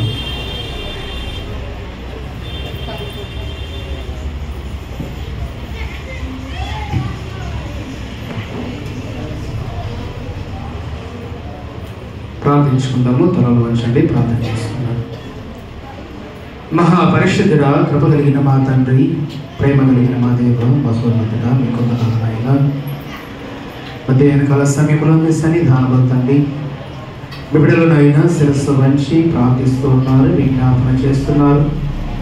కన తండ్రిగానైనా వారిని ప్రేమించి వారి జీవితాల్లో మీరు చేసిన మేలను బట్టి ఆశ్చర్య కార్యం పెట్టినైనా వారి కష్టాలను బట్టి వారికి ఇచ్చిన సమృద్ధుల నుండి శ్రేష్టమైన భాగాన్ని సమకూర్చి మీ సన్నిధానములు బ్రకుబడి కానుకలుగా, కృతజ్ఞత కానుకలుగా, దశమ భాగములుగా గుప్పలు విప్పి ఉండగా తండ్రి ఏర్పడి మీరు స్వీకరించిన నాయన 30 దంతులు 60 దంతులు 100 దంతులు భరింపచేసి హెవీలు అర్పణ వలన మీరు స్వీకరించి తండ్రి ఇక్కడ వారి జీవితాల్లో కుటుంబాలు ఏవైతే కొత్తగా ఉన్నావో కొరతగా ఉన్నావో తండ్రి అటు కార్యములన్నీ కూడా బిడ్డల జీవితాల్లో మీరు సమృద్ధిగా మీరు నడిపించమని ప్రార్థిస్తూ ఉన్నాము. నిలబడిన ప్రతి ఒక్కరు కూడా పేరు పేరు వరుసన మీరు దీవించి ఆశీర్వదించండి. వారి కష్టాన్ని చేస్తున్న పని బాటలు, వారి ఉద్యోగ కార్యక్రమాలు, వారి వ్యాపారంలో సమస్త కార్యములు కూడా మీరు తోడుగా ఉండి పరలోక సంబంధమైన భౌతిక సంబంధమైన ప్రతి దీవెనను ఆశీర్వాదములు బిడ్డలకు వారికి కుటుంబాలకు కలిగిన సమస్తాన్ని అనుగ్రహించమని క్రీస్తు యేసు వారిపైన ప్రార్థించి అడిగి వేడుకుంటున్నాము తండ్రి. ఆమేన్. తండ్రి, కుమార, పరిశుద్ధాత్మ త్రియేక దేవుని దీవెన సదాకాలము కుటుంబాలకు బిడ్డలకు వేకున కలిగిన సమస్తములకు తోడై నడిపించును గాక.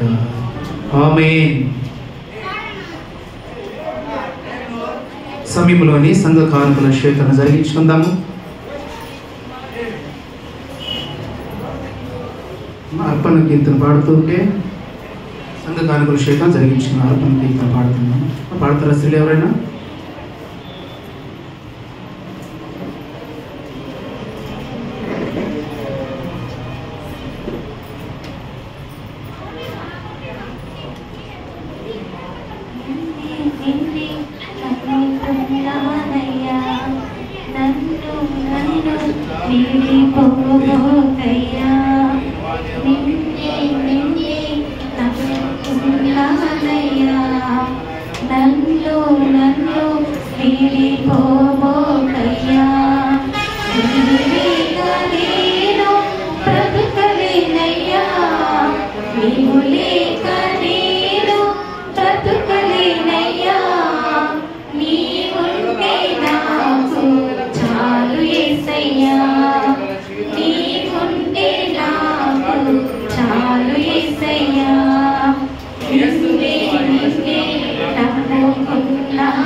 కన్నీరు గూడు కట్టినా కన్నవ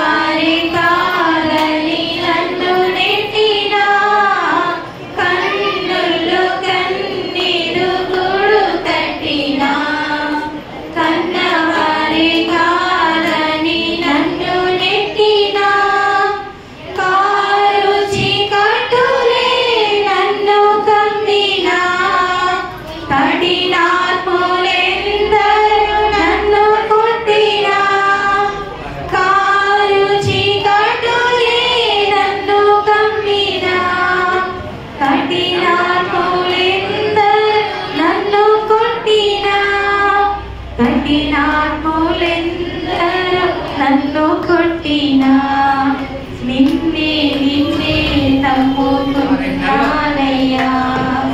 నన్ను నన్ను వీడిపోబోకయ్యా. నిన్నే నిన్నే నమ్ముకున్నానయ్యా. నన్ను నన్ను వీడిపోబోకయ్యా. చేయని నేరములంట కట్టినా చేతకాని వాడలని చీదరించినా. చేయని నేరములంట కట్టినా చేతకాని వాడలని చీదరించినా. చీకు చింతలు నన్ను చుట్టినా చెలిమే చితికి నన్ను చేసినా. చీకు చింతలు నన్ను చుట్టినా చెలిమే చితికి నన్ను చేసినా. చెలిమే చితికి నన్ను చేసినా. నిన్నే నిన్నే నమ్ముకున్నానయ్యా. నన్ను నన్ను వీడిపోబోకయ్యా. నీవు లేక నేను బ్రతుకలేనయ్యా. నీవు లేక నేను బ్రతుకలేనయ్యా. నీవుంటే నాకు చాలు యేసయ్యా. నీవుంటే నాకు చాలు యేసయ్యా. నిన్నే నిన్నే నమ్ముకున్నానయ్యా. నన్ను నన్ను వీడిపోబోకయ్యా. నిన్నే నిన్నే నమ్ముకున్నానయ్యా. నన్ను నన్ను వీడిపోబోకయ్యా.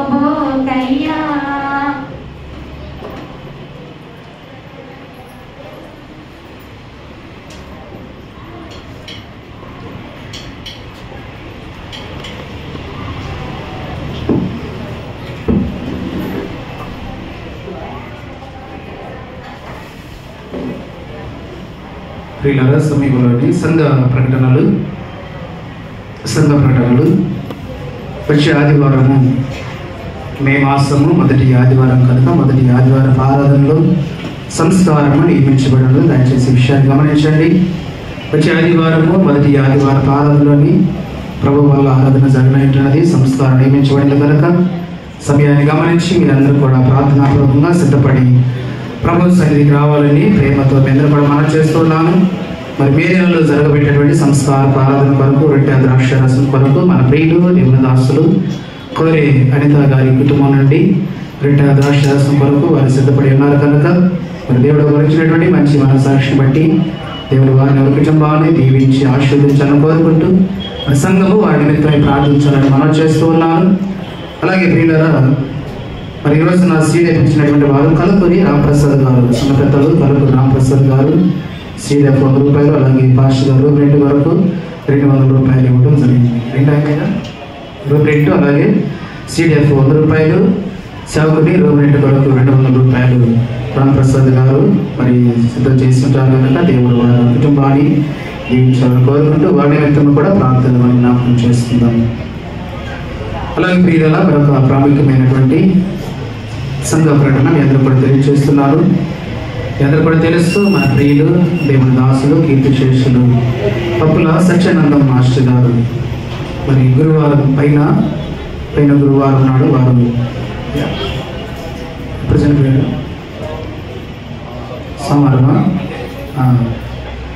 ప్రభునందు వారు నిద్రించినారు కనుక మరి మరణించినటువంటి సత్యానందం గారి యొక్క ఆదరణ ప్రార్థన సహవాసము 11వ రోజుగా అనగా మే నెలలోని మొదటి తారీఖు, మే మాసంలో మే 1వ తారీఖు అనగా గురువారం, మే 1వ తారీఖు గురువారం రోజు ఉదయం 11 గంటలకు రైల్వే స్టేషన్ రోడ్లో ఉన్నటువంటి సిపిఐ కళ్యాణ మండపంలోని ఉదయం 10 గంటలకు మన పప్పుల సత్యానంద మాస్టర్ గారి యొక్క ఆదరణ ప్రార్థన సహవాసము జరిగినది కనుక కుటుంబము ప్రేమతో మరి దక్షిణ గడ్డ సంఘం అంతటినీ కూడా పెద్దలు, అలాగే నెలగేటి గారు, ఆల్టర్నేటివ్ PCCలు, సన్న బిడ్డలు, ఎవరి బిడ్డలు అందరూ కూడా ప్రేమతో సంతమంది కూడా రావాలని వారి ప్రేమతో ఆహ్వానిస్తూ మనకు అనౌన్స్మెంట్ చేయమని వారు తెలియజేశారు కనుక మరి మే నెలలోని 1వ తారీఖున గురువారం ఉదయం 11 గంటలకు సిపిఐ కళ్యాణ మండపంలో సత్యానంద మాస్టర్ గారి యొక్క ఆదరణ ప్రార్థన సహవాసంలో మీరందరూ కూడా పాలిభాగస్తులై వారి కుటుంబానికి ఆదరణ ఓదార్పు తెలియజేసే వారికి ఉండాలని ప్రేమతో మీ అందరూ కూడా మనం చేస్తున్నాను. ప్రార్థన అనంతరము మనందరూ కూడా ప్రేమ విందు ఏర్పాటు చేయడం జరిగినది కనుక ఆ విషయాన్ని మీరందరూ కూడా గమనించి గురువారం మే నెలలోని 1వ తారీఖున జరిగేటటువంటి ఆదరణ ప్రార్థన సహవాసములు మీరందరూ కూడా పాలిభాగస్తులై ఇవ్వాలని ప్రేమతో మరొకసారి మీ అందరూ కూడా మనం చేస్తూ ఉన్నాము. ఇంకేమున్నాయి ప్రకటనలు? మాకేమున్నాయి ప్రకటనలు?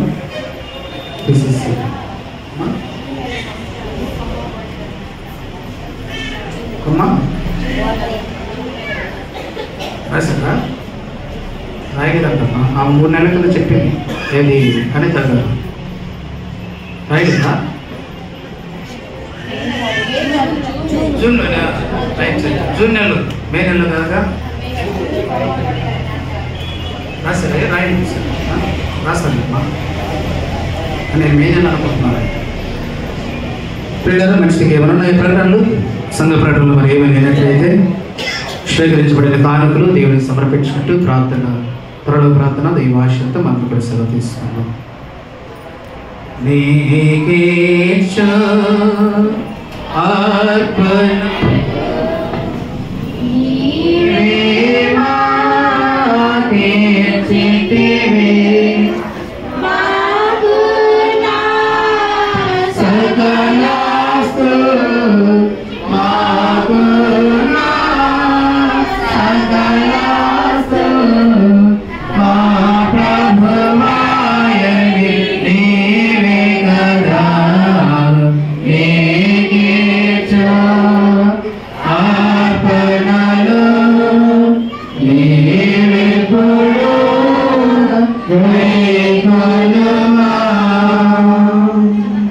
ప్రార్థన చేసుకుందామండి.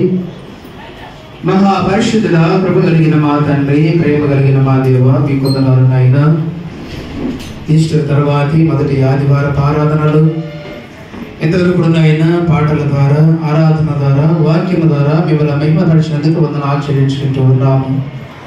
వినబడిన మాటలు నాయన బిడ్డల హృదయాల్లో ఫలింపచేయండి తండ్రి. ఆ రోజున ఎలాగైతే శిష్యులు నాయన పునరుద్ధానమును విశ్వసించక తండ్రి మీరు పునరుద్ధారుడై మరణమును జయించి తిరిగి వస్తాడన్న విషయాన్ని వారు గ్రహించక నాయన భయభ్రాంతులై ఉండగా తండ్రి అటు వారు నాయన దృఢపడ మీ పునరుద్ధాన సువార్తని సమాజంలో స్థాపించడం కొరకై 3వ దినాన తండ్రి మహిమా దేహమును ధరించుకుని ఆయన వారికి ప్రత్యక్షమై అనేక సందర్భాలు ఆకారం మార్చుకొని తండ్రి వారు నమ్మనట్లు తండ్రి పూర్వకాలంలో వారి మధ్య జరిగినటువంటి కార్యక్రమాలు నాయన వారి కన్నులు తెరవబడే విధంగా మరలా వారి మధ్య ప్రత్యక్షమై తండ్రి వారి మధ్య మీ కార్యక్రమాలు జరిపించినందుకు వందనాలు చెల్లించుకుంటూ ఉన్నాము.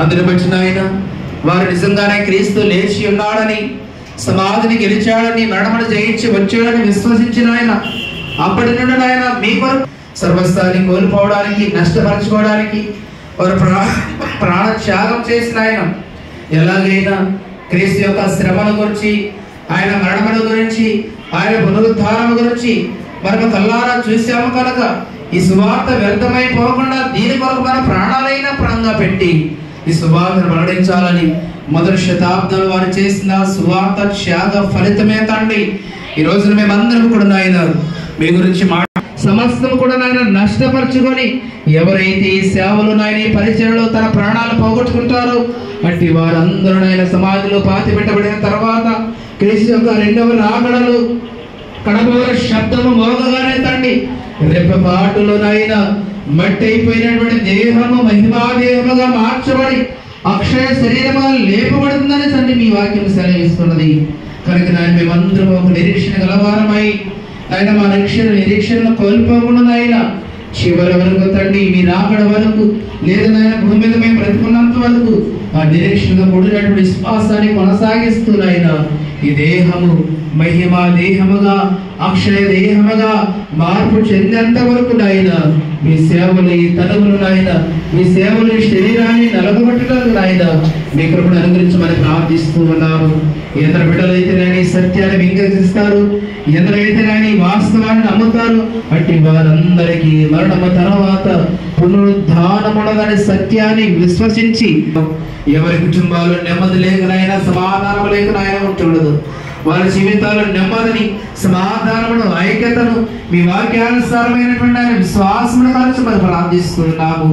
సంఘములు ఎవరైతే అనారోగ్యంతో వ్యాధిగ్రస్తులై మరణపడకలపై జ్ఞాపన చేస్తున్నారు, వచ్చి వారు కూడా నాయన స్వస్థపరచండి, క్షేమాన్ని మీరు అనుగ్రహించండి నాయన. మీ కాపుదల వారికి అనుగ్రహించమని ప్రార్థిస్తున్న సహాయం చేయండి.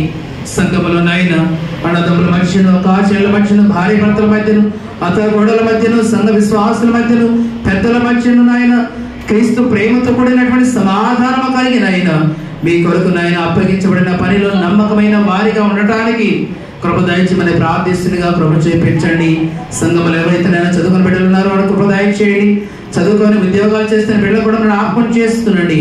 ఉద్యోగం లేక ఎదురు చూస్తున్న బిడ్డలు కూడా మనం జ్ఞాపకం చేసుకుని వారి జీవితాల్లో గొప్ప కార్యాన్ని మీరు అనుగ్రహించండి. వ్యాపారం చేస్తున్న బిడ్డలు మీరు దీవించండి. వ్యవసాయ పన్నుబాట్లు చేస్తున్న బిడ్డలకు జ్ఞాపకం చేసుకునండి. తన ఆయన వారి చేతి పనులు పెట్టిన ఆయన వారి సామర్థ్యం కొలది ఆయన ఆయా పనులలో ఆయా రంగాల్లో పనిచేసిన ప్రతి ఒక్కరు కూడా నాయన వారి కష్టానికి తగిన ప్రతిఫలాన్ని బిడ్డల జీవితాలు మెడగించమని ప్రార్థిస్తున్నగా కృప చేయించండి. ఫ్యాటి పలుకుల బిడ్డలను ఆయన దీవించండి. వారి సొంత షాపులు బట్టి నాయన ఏ పనులు అయితే వారి కుటుంబాల జీవన పాద కొరకు నాయన ఏ రంగంలో ఏ పనులు అయితే బిడ్డలుంటున్నారు అట్టి వారందరినీ కూడా నాయన మీరు జ్ఞాపకం చేసుకునండి. వారి కష్టానికి రెట్టింపు దీవెనలు మెడగించమని ప్రార్థిస్తూ ఉన్నాము. శుభకార్యములకు వివాహం కొరకు నాయన ఎదురు బిడ్డలైతే సిద్ధపడుతున్నారు వారు కూడా జ్ఞాపకం చేసుకునండి. నిశ్చితమైతే నాయన వారి జీవిత కాలంలో ఒక మంచి సాటి అయిన సహకారిని నాయన ఒక సహకారుడున్న తండ్రి మీరు అడిగించమని ప్రార్థిస్తున్న కృప చూపించండి. గర్భఫలం లేక ఎదురు బిడ్డలైతే బాధపడుతున్నారు, విజ్ఞాపన చేస్తున్నారు, అటు వారిని కూడా మీరు జ్ఞాపకం చేసుకునండి. శ్రేష్టమైన మీ బహుమానాన్ని వారి జీవితాలు మీరు అనుగ్రహించి వాళ్ళనైనా బహుమానం పొందడం కొరకు ఏ లోపమైతే ఉన్నదో తండ్రి అటు వాటిని మీరు తొలగించిన ఆయన శ్రేష్టమైన కార్యములు వారి జీవితాల్లో మీరు అనుగ్రహించమని ప్రార్థిస్తున్నగా కృప చూపించండి. అలానే సంఘాన్ని సంఘపు సరిహద్దులను విస్తరింప చేయండి. ఈ సంఘమునైనా సార్వత్రిక సంఘముగా నాయన సత్యములకు స్తంభముగా నిలబడుతూ వాక్యాన్ని బట్టి నాయన సత్య మార్గంలో నడుస్తున్నాయన ఈ జీవిత యొక్క నాయన ప్రయాణములు నాయన జీవితం ముగింపులు మేమందరం కూడా నాయన చేరవలసిన స్థలాన్ని కనుగొని మార్పు చెందవలసిన దేహము కొరకు నాయన భూమి మీద తండ్రి ఈ రక్త మాంసపడిన దేహంతో ఎలాగ బ్రతకాలో ఎలాగ జీవించాలో క్రీస్తు వారు నేర్పించారు. పరిశుద్ధాత్మ దేవుడు హెచ్చరిస్తున్నాడు. తన 66 పుస్తకాల రూపంలో ముందు ఉంచబడినప్పటికీ నాయన మేమందరం కూడా దానిలో ఉన్నటువంటి సత్యాన్ని గ్రహించిన ఆయన ఈ రక్త మాంసములు కడిగిన దేహము విడిచిపెట్టబడిన తరువాత మహిమా దేహముగా నాయన మార్పు చెందడం కొరకై మరణము లేనటువంటి అక్షయ శరీరమును ధరించడం కొరకై నాయన మేము ఎలా జీవించాలో ఎలా బ్రతకాలో వేటిని అనుసరించాలో ఎవరికి ఆయన మీకు మార్గంగా ఉన్నారో వాడిని అనుసరించి తండ్రి మీ కృపలో నాయన మరణము వరకు ఈ దేహాన్ని విడిచేంత వరకు నమ్మకమైన వారిగా మంచి దాసుడిగా తండ్రి బలా నమ్మకమైన మంచి దాసుడిగా మీ నోటలైన మేమందరం కూడా అనిపించుకునే విధంగా మా క్రైస్తవ భక్తి జీవితాన్ని కాపాడుకోవడానికి నాయన కృప దయచేయమని ప్రార్థిస్తూ ఉన్నాము. మా సంఘబడిన దూర ప్రాంతాల పట్టణాల దేశాలు ఆయా పనుల నిమిత్తం, ఉద్యోగాల నిమిత్తం, వ్యాపార నిమిత్తం, అధికార నిమిత్తం మా తండ్రి ఎక్కడెక్కడైతే నివాసం ఉంటున్నారు అటు వారందరినీ కూడా దాన్ని జ్ఞాపకం చేసుకునండి. మీ క్షేమాలు వారికి అనుగ్రహించండి. మీ సమాధానాలకు అనుగ్రహించండి. ఆయన మీ వాక్యం ద్వారా బలపరచమని ప్రార్థిస్తూ ఉన్నాము. దేశాల మధ్య జరుగుతున్న యుద్ధాలు బట్టి విజ్ఞాపన చేస్తున్నాము తండ్రి. విచిత్రమైతే ఇవన్నీ కూడా దేనికి రాకడుగా సూచనగా ఉన్నవో తండ్రి మా మనసుని తొలగించుకుని ఆయన మేమందరం కూడా ఆయన మీ కొరకు సిద్ధపడే ధన్యతను మీరు అనుగ్రహించమని ప్రార్థిస్తూ ఉన్నాము. మా దేశ నాయకులను, రాష్ట్ర నాయకులను మీరు దీవించి ఆశీర్వదించండి. దేశాల మధ్య జరుగుతున్నటువంటి ఆయన ఈ భయంకరమైన విపత్తును బట్టి ఆయన మనుషుల యొక్క ప్రాణాలు కోల్పోతూ ఉండగా తండ్రి అట్టి వారి బట్టి కూడా ప్రార్థిస్తూ ఉన్నాము. ప్రధానులకును, అధికారులను నాయన, రాజులకును నాయన సమాధానంతో కూడినటువంటి జ్ఞానాన్ని సమకూర్చున్నాడు. ఆయన సమాధాన పరచడానికి నాయన మీ వాక్యం దానమని హెచ్చరించమని ప్రార్థిస్తూ సహాయం చేయండి. అలాగే తండ్రి సంఘం నాయన అనేకులకు నాయన మాదిరికరంగా ఉంటూ మీ కృపలో నాయన దినదినం కూడా ఆత్మీయంగా బలపరచు నాయన వాక్యంలో ఉన్నటువంటి మర్మాలను తెలుసుకొని తండ్రి, విన్న వాక్యమును వృధా చేయక నాయన, వాక్యాన్ని బట్టి మా జీవితాల్లో కొంతైనా పరివర్తన కలిగి మాలో ఉన్న ప్రతి లోపాన్ని కూడా సరిచేసుకొని తండ్రి, మీ కొరకు నాయన నిలబడి మీ కొరకు జీవించే వారిగా మమ్మల్ని నాయన జ్ఞాపకం చేసుకొని ప్రార్థిస్తున్నాము. మా సంఘ డెలిగేట్ గారు తండ్రి, వారి కుటుంబాలకు మనం దీవించండి, ఆయన బిడ్డలను జ్ఞాపకం చేసుకోనండి. ఆల్రెడీ డెలిగేట్ గారు తండ్రి, వారి కుటుంబాలకు మనం జ్ఞాపకం చేసుకోనండి. అలాగే నా PCC నమ్మలు బట్టి నేను ప్రార్థిస్తూ ఉన్నాము. ఇచ్చినటువంటి బాధ్యతలు నమ్మకమైన వారిగా పనిచేయడం జ్ఞాపకం చేసుకునండి. సంఘ ట్రెజర్ కాబట్టి ఆయన, ఆర్గనైజర్ కాబట్టి ప్రార్థిస్తున్నాము. వారికి ఇచ్చినటువంటి పనిలో కూడా ఆయన నమ్మకమైన వారుగా ఉంటూ మీ సేవను అనేక ప్రాంతాలకు నాయన విస్తరింప చేసే క్రమంలో వారి ప్రయత్నాన్ని వారు చేస్తుండగా నాయన, వారికి కూడా నా మంచి జ్ఞానమును, ఆరోగ్యమును, బలమును, శక్తిని మీరు అనుగ్రహించమని ప్రార్థిస్తుండగా సహాయం చేయండి. సంఘ పెద్దలను మీరు దీవించండి. స్త్రీల సమాజాలను జ్ఞాపకం చేసుకోండి. సండే స్కూల్ బిడ్డకు మీరు దీవించండి. ఎవరి బిడ్డకు మీరు జ్ఞాపకం చేసుకోండి. నాయన వారికి అప్పగించిన పరిచర్యలు తండ్రి, చేస్తున్న ప్రతి ఒక్కరు కూడా నాయన వారి వారి బాధ్యతలు, వారి వారి పరిచర్య ధర్మాన్ని నెరవేరుస్తూ క్రీస్తు సామ్రాజ్యం కొరకు వారు చేస్తున్న ప్రతి ప్రయత్నంలో కూడా తండ్రి మీరు తోడుగా ఉండమని ప్రార్థిస్తుండగా సహాయం చేయండి. వచ్చే ఆదివారం అయినా మొదటి ఆదివారం ఆరాధన సంస్కారం కొరకు మేమందరూ కూడా సిద్ధపడుతుండగా నాయన, ప్రియుల దేవుని దాసాలు తండ్రి కోరి అనిత గారి కుటుంబాన్ని ఏర్పాటు చేస్తున్నారు. వారికి ఇచ్చిన ధనితను బట్టి నాయన ఏది నిమిత్తమైన ఈ కార్యక్రమాన్ని జరిగిస్తూ ఉన్నారు తండ్రి. అటు కార్యములు తండ్రి వారికి, నీ కుటుంబానికి, బిడ్డలు కలిగిన సంవత్సరానికి మీరు అడిగించమని ప్రార్థిస్తున్నాము. సమాధానమును, క్షేమాన్ని మీరు అడిగించమని ప్రార్థిస్తున్నాము. మనం చేసినటువంటి ఆయన కార్యములు బట్టి మొక్కుబడి కానుకలుగా, కృతజ్ఞత కానుకలుగా, దశమ భాగములుగా ఆయన సంఘ కానుకలుగా గొప్పలు విప్పినటువంటి ప్రార్థనలను కూడా నాకు దీవించి ఆశీర్వదించండి. సీడప్ ఇచ్చిన కుటుంబాన్ని కూడా జ్ఞాపకం చేసుకోండి. రూమ్ రెంట్ కొరకు ఇచ్చిన కుటుంబాన్ని కూడా జ్ఞాపకం చేసుకుని ప్రార్థిస్తున్నాము. ప్రాముఖ్యంగా ఆయన మే నెలలో తండ్రి 1వ తారీఖున గురువారం తండ్రి మా ప్రియులు మరి దేవుడు ఆస్తున్న ఆత్మీయ సోదరుడు ఆయన కృతశేషులు పప్పుల సత్యానంద గారు మాస్టర్ గారు తండ్రి మీరు పిలుచుకొని ఉన్నారు నాయన. 11వ రోజుగా నాయన వచ్చే గురువారం తండ్రి 1వ తారీఖున తండ్రి మరి ఆదరణ ప్రార్థన సహవాసం ఆయన సిపిఐ కళ్యాణ మండపంలో ఆయన ఏర్పాటు చేసిండగా నాయన, కుటుంబము ప్రేమతో దాచబడి దక్షిణ గల సంఘం అంతను కూడా నాయన ప్రేమతో ఆహ్వానిస్తుండగా నాయన, మేమందరం కూడా నాయన ప్రార్థన సహవాసంలో పారిభాగస్తులై తడి కుటుంబాలకు నాయన ధైర్యమును, ఓదార్పును, ఆదరణ చేసే ధన్యతను మా అందరికి మీరు అడిగించమని ప్రార్థిస్తూ సహాయం చేయండి. ఇంతవరకు కూడా నాయన సన్నిధానం శిరస్సు వచ్చి మోకరించి విజ్ఞాపన చేసిన ప్రతి ఒక్కరు కూడా నాయన పేరు పేరు వరుసను మీరు దీవించి ఆశీర్వదించి వారి విజ్ఞాపనలు, వారి ఆలోచనలు సమస్తము మీ ఎడల ఏమైనా తండ్రి సమస్తము కూడా జ్ఞాపకం చేసుకొని తగిన కాలమందు నాయన మా అందరి జీవితాల్లో తండ్రి పరలోక సంబంధమైన, భౌతిక సంబంధమైన ప్రతి దీవెనను, ఆశీర్వాదమును సమృద్ధిగా మీరు అనుగ్రహించి మహిమ పొందమని రాలేక వెనుకబడిన వాడి తండ్రి మరి యొక్క పర్యాయమున రేపటి వారంలో విచితమైతే అటు వాడిని కూడా మీ సంఘముతో తోడుకొని ఈ సంఘములో వాడిని కూడా నిలబెట్టి మీరే మహిమ పొందమని ఈ పరిశుద్ధ ఆదివారపు దీవెనలతో మమ్మల్ని అందరూ కూడా మీ హస్తాలకు అప్పగించుకుంటూ మా ప్రభువు రక్షకుడైన యేసుక్రీస్తు వారి పరిశుద్ధ నామమును బట్టి ప్రార్థించి అడిగి వేడుకుంటున్నాము తండ్రి. ఆమేన్. పరలోకమందున మా తండ్రి మీ నామము పరిశుద్ధపరచబడును గాక, మీ రాజ్యము వచ్చును గాక, మీ చిత్తము పరలోకమందు నెరవేర్చినట్లు భూమి నెరవేరును గాక. భారత ఆహారమునే మా దయచేయము, మనల్ని చేసిన క్షమించిన ప్రకారము మా పాపం క్షమించుము, శోధనలో ప్రత్యేక దుష్టులను తప్పించుము. రాజ్యము, శక్తియు, మహిమయు నిరంతరము కూడా నీవైనావు తండ్రి. ఆమేన్. ప్రభువు నిన్ను ఆశీర్వదించి నిన్ను కాపాడుగాక. ప్రభు నీ తన సన్నిధి ప్రకాశింపజేసి నిన్ను కరుణించుగాక. ప్రభు నీ మీద తన సన్నిధి కాంతులు దింపచేసి నీకు సమాధానము కలుగు చేయుగాక. Amen.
అందరికీ వందనాలయ్యా.